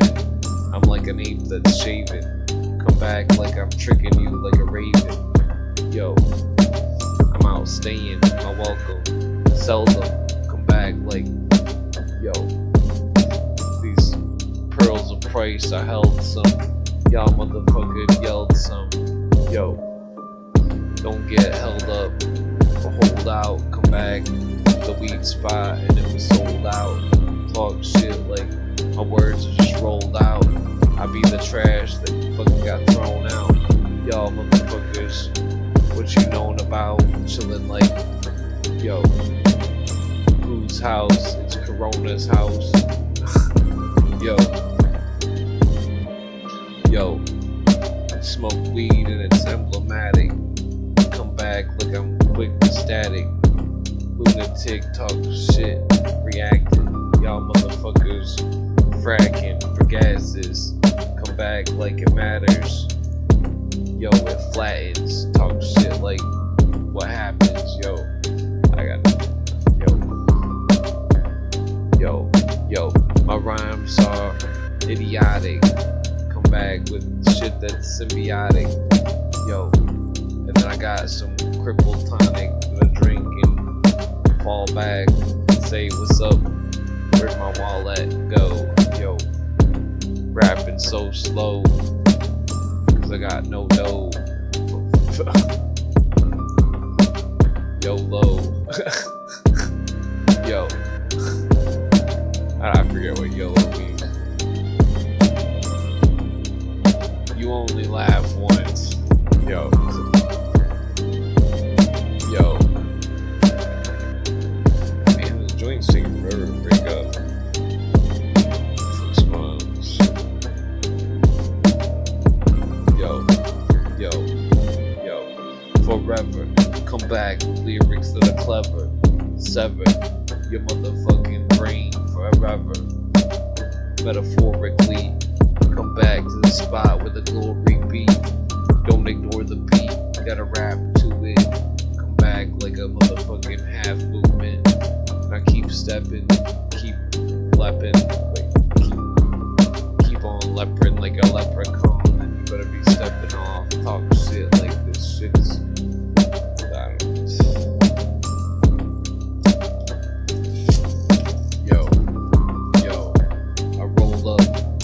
Zigzag to get pad, motherfuckers talk shit. This my 5th bag of weed that I smoke quick. Come back like my mouth is open and I'm rapping lyrics, hoping, chilling motherfuckers smoking. Yo, rolling up a joint like what's up, Bodie, chilling like holy moly. And I need to eat some macaroni and I talk shit to the fattest phony. Yo, and I come back with some bologna, and I weigh out a OZ of bologna over a sandwich, come back like manwich, yo, and then eat another cause I know that your fat ass is famished.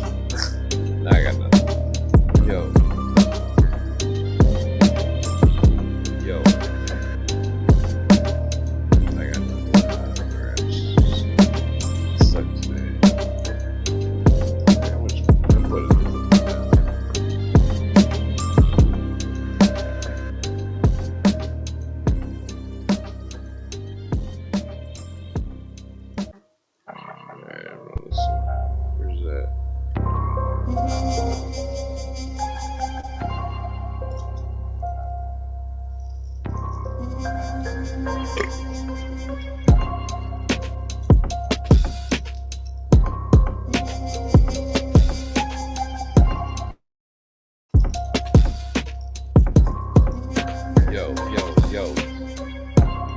I rap a bit, can't stand your shit.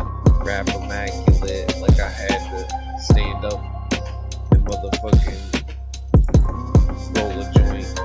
You know the point. Like this whole anointed shit, come back like I need an appointment quick.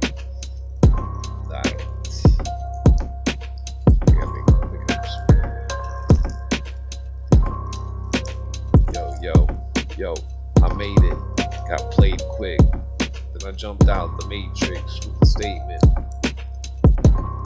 Talk shit like I'm related to the highest equation, bringing about devastation from the microphone, taking back the clones.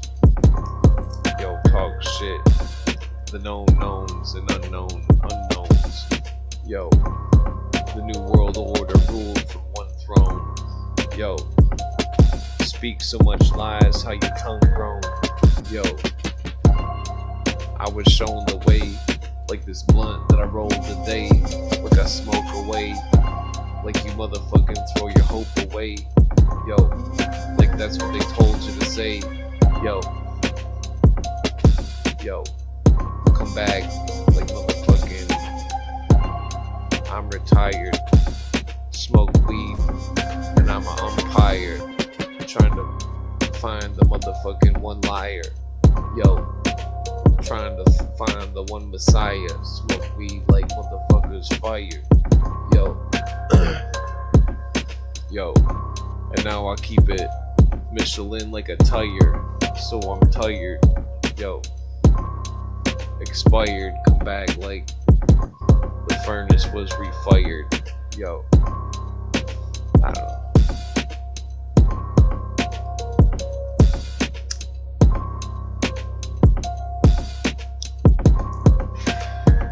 Yo, I rap like I was told to quit, so I smoke some shit, rolled up a joint and shit.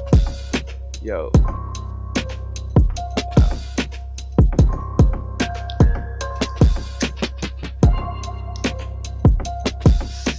Yo. Yo. What should I rap about? Somebody say spin a rap.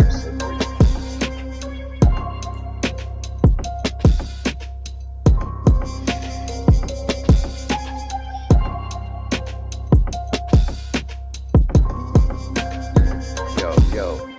I'm quick to rap slow. Talk shit like Rambo. Wearing camo.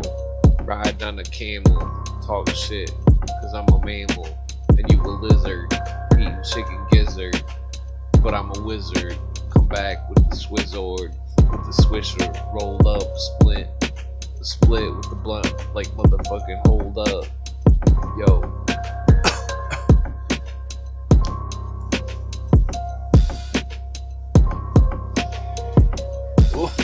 Yo.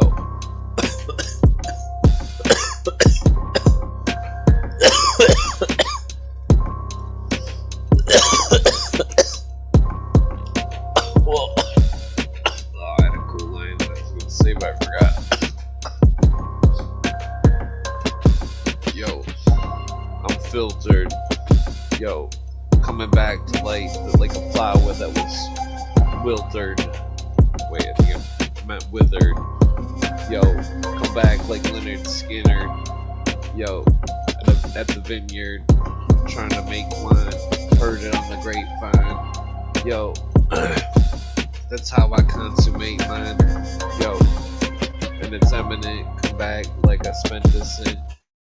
It's a coincidence. Like I mimic it, talk shit like I invest in it. Come back with some pleasantness, talk shit like I'm weatherless.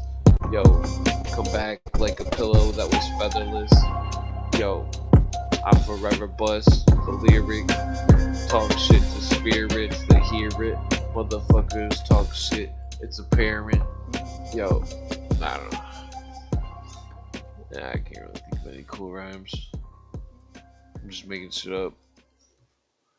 I think everybody's just asleep. There's nobody actually listening. Whatever.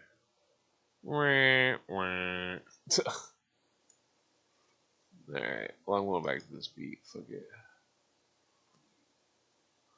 Anyway, I'm doing this one. This is pretty good.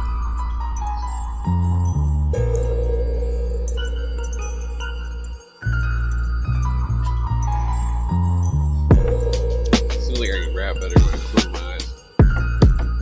Look at the words. It's like a zone out.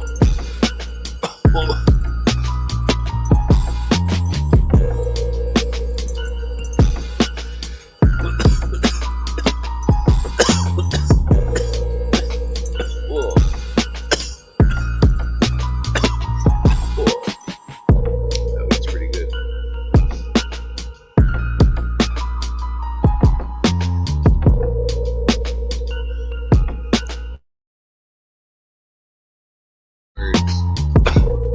Type some words from the spot. So I can rap off it. Type some kind of cool word or something. This is proof I'm making it up.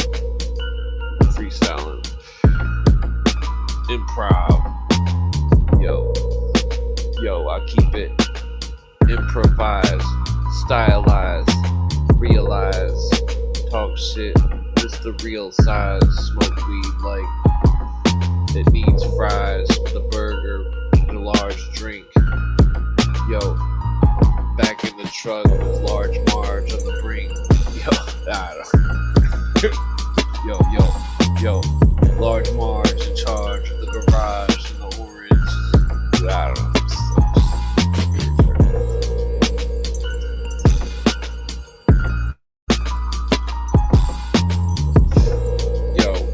Marge drives a hard bargain. Back like a sergeant. Talk shit like I'm starting to smoke a cigarette carton. Yo.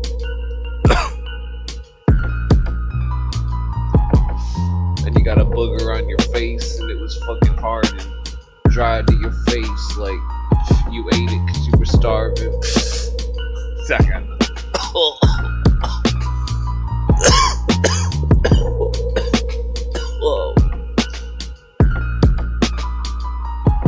Yo.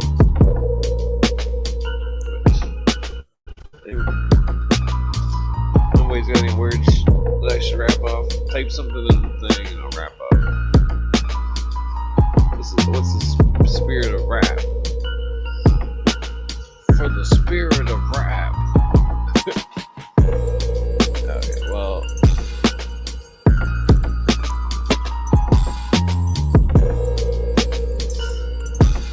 Yo, I smoke weed and can never sleep.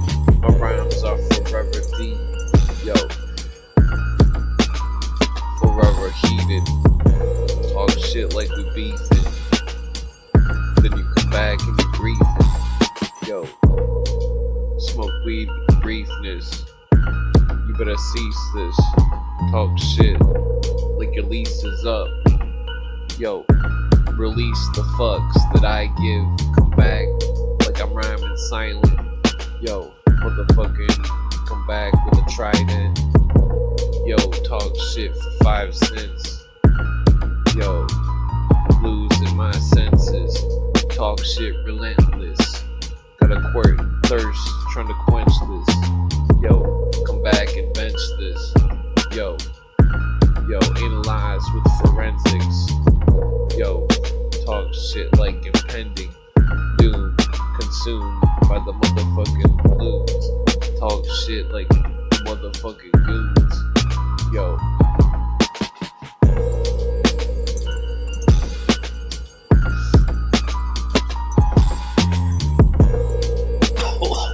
Oh man, this joint's good.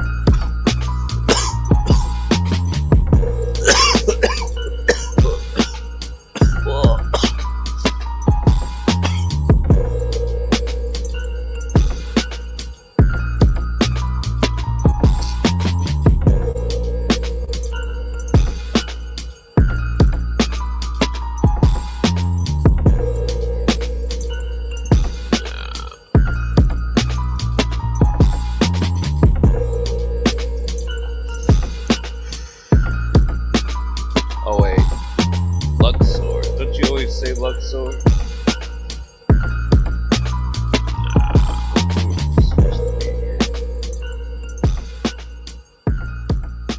Luxor.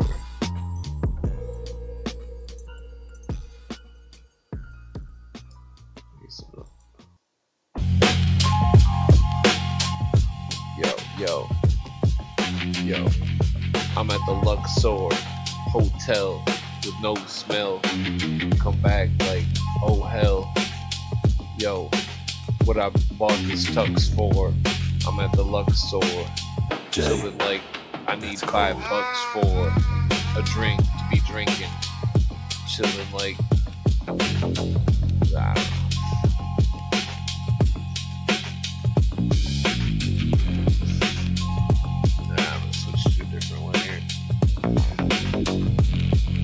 So I got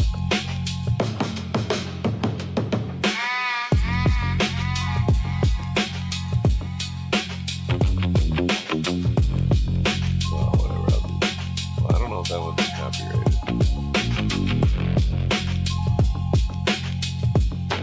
So it's not.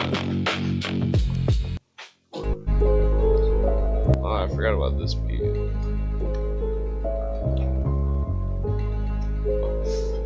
Manzarak. I don't know what the fuck that is. Yo, Manzarak, come back with the Cadillac. Talk shit, motherfucking with the battle axe.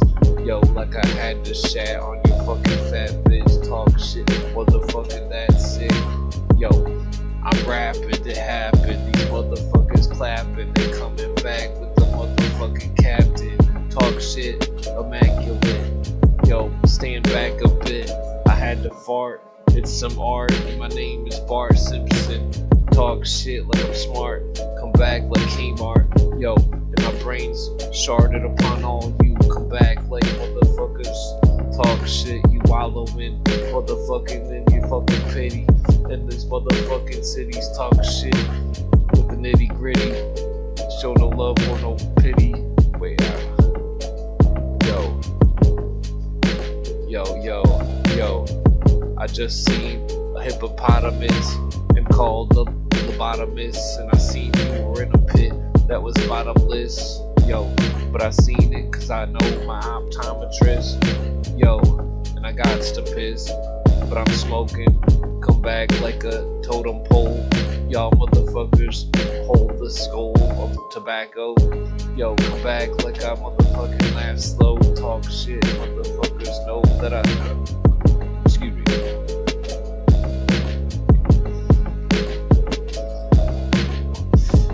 Yo, I smoke reefer with Kiefer Sutherland. Come back from the motherland. Talk shit like I had another hand. Yo, I planned it. Coming back from another planet. Talk shit, motherfucker, you know that the amp kicks. Motherfuckers know that I need a fucking sandwich. Be that mother chillin' like you know I got that joint lit. Come back like damn, I'm hungry. I don't even eat bread. I don't know why. I mean, I wish I could like eat a peanut butter and jelly sandwich. Something in bread just fucks me up. Can't.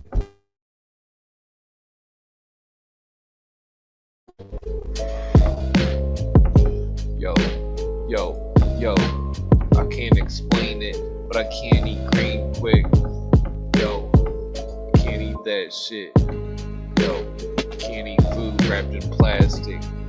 Trying to come back like elastic. Rap king got your ass kicked. Talk shit, motherfucker, flat like a mattress. Motherfuckers better be the gladdest. Talk shit, motherfuckers rap quick. Yo, half flip, talk shit like a half like a kick flip. Talk shit to you motherfucking slick bitch. Motherfuckers know like, yo, trying to hit rich, trying to get paid in the shade, trying to have it made with the gravy train. Yo, don't explain to my brain like I'm saying it. Come back like motherfuckers spraying it. Talk shit, motherfuckers learn to quit. Yo, have you ever heard of it? Don't spit when you're talking. Often I'm coming back like motherfuckers soften. You a bitch though. Talk switch, talk shit with the Swiss roll. Blunt lighted, come back after a month. Heightened, yo.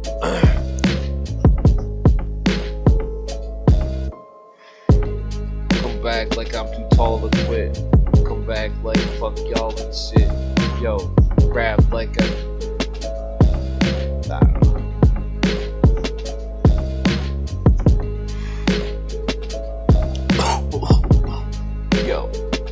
Yo, rap like a centipede with a tenth of weed, cause I'm motherfucking enemies talking shit. I don't give a fuck what you says to me. Be that motherfucker chillin' like got the recipe. Motherfuckers know what the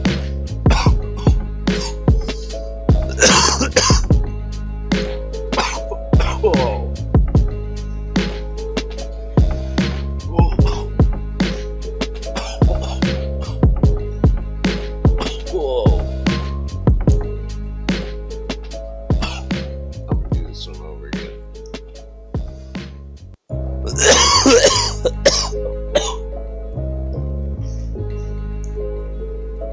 Alright, throw like a 3-syllable word.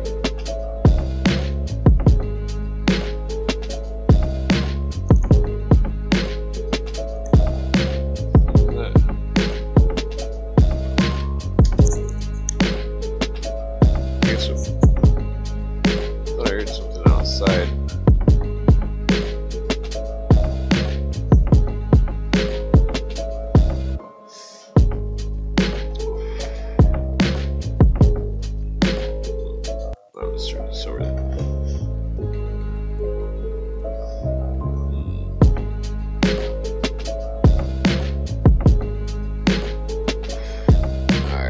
Bust out a cool rap word. Chattahoochee, counting on ya. I'm counting on ya. Yo, 1, 2, 3, 4. I declare a thumb war, talking shit from whores, motherfucker. One Lord, all above concord. I don't know. That's way too rapping way too slow.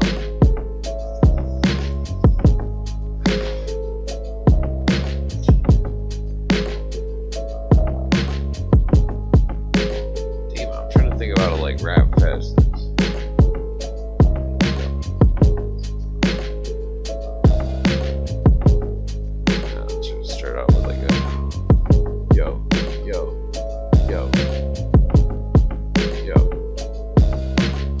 Once upon a time with a rhyme, I did that shit in the nick of time. Cause I be that mug that fucking said he split your mind. Be that mug that does that shit cause you just don't forget your kind. Be that motherfucker talking shit, you better let the blind go. Coming back and trying to find more. Talk shit like a rhyme slow. Be that mug trying to,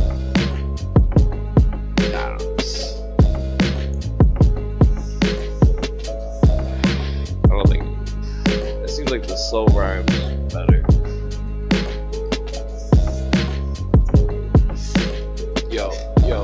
Yo, I got no time for slow rhymes. Wait.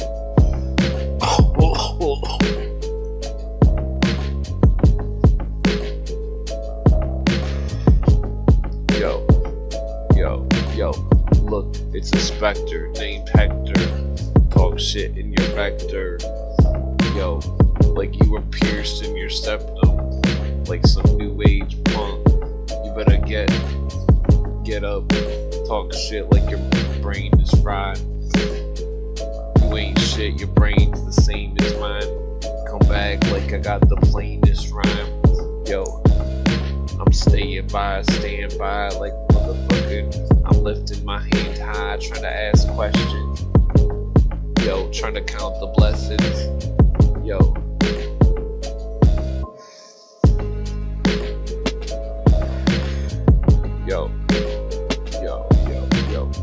Never hesitate to just elevate, motherfucker, celebrate, drink a fifth, talking shit, motherfucking, made with this motherfucking sense of humor, motherfuckers talking shit, you just a loser, cruising for a bruise and refusing to let go, motherfucker, new age shit, not some petro, talk shit like it's coming Petra, talking shit, motherfucking hater, you coming up back, then I motherfucking made ya.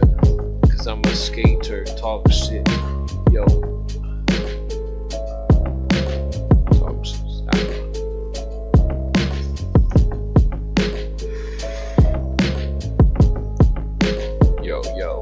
yo.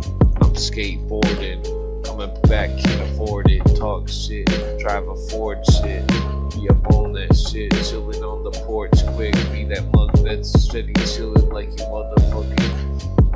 Horsing around, come back like motherfuckers talking shit. You scorching the ground, y'all motherfuckers be like, I don't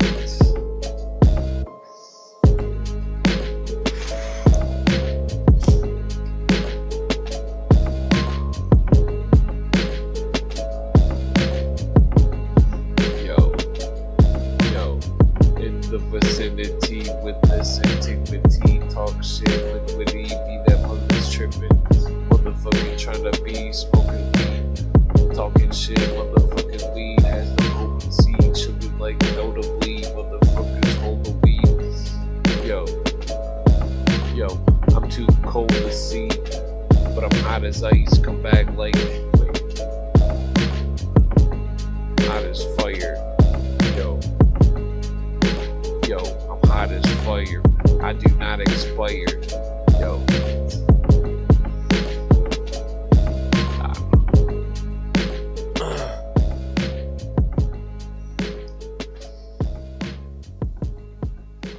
Damn it, this beat's cool. I'm going again.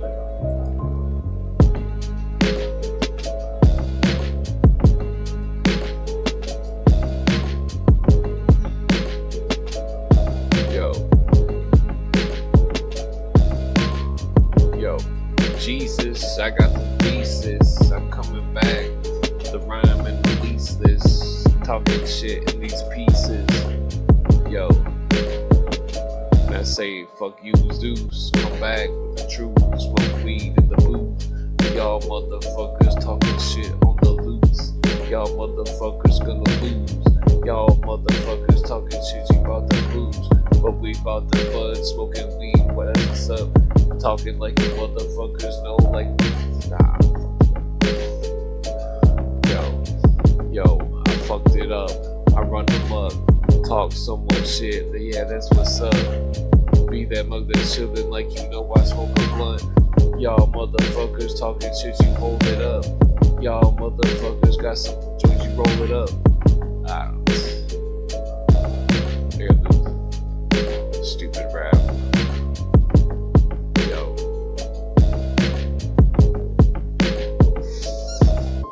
Yo, I'm grounded. I pick up the microphone like I found it.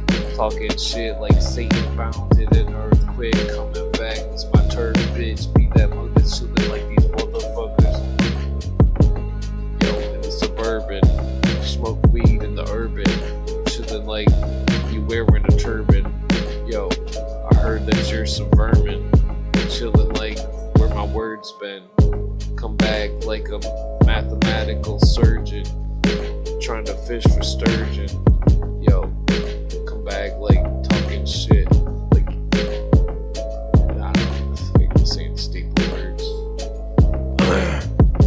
If you say the same word while you're trying to freestyle, it's called the staple word. Some black chick taught me that once. She said I used to be staple words. But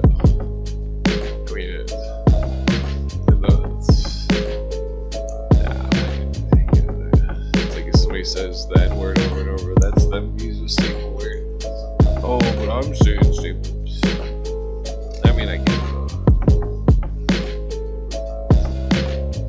All my friends used to rap some N words. Yo.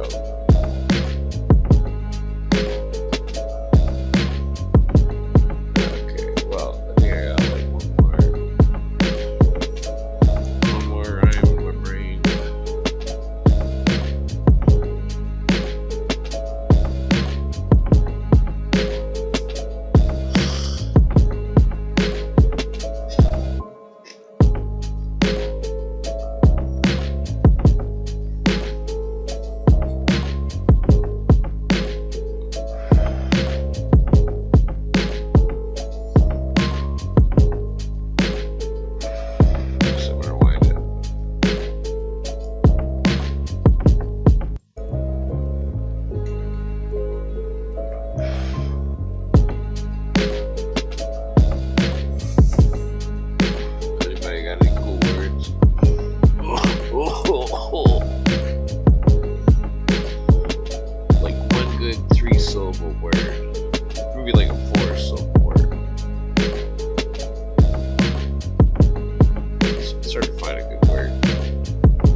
Yo, my vocabulary had to vary.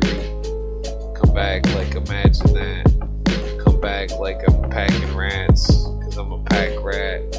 And I got a fat pack of joints lit like I'm back at the motherfucking habit. Talk shit like a rabbit, a wascally rabbit. Yo, eating a carrot that I nab quick. Come back like, yo, I'm chillin' wearing cool fabric. Talk shit like motherfuckers. You fabricated, you had to hate it. Come back like motherfuckers mad with statements.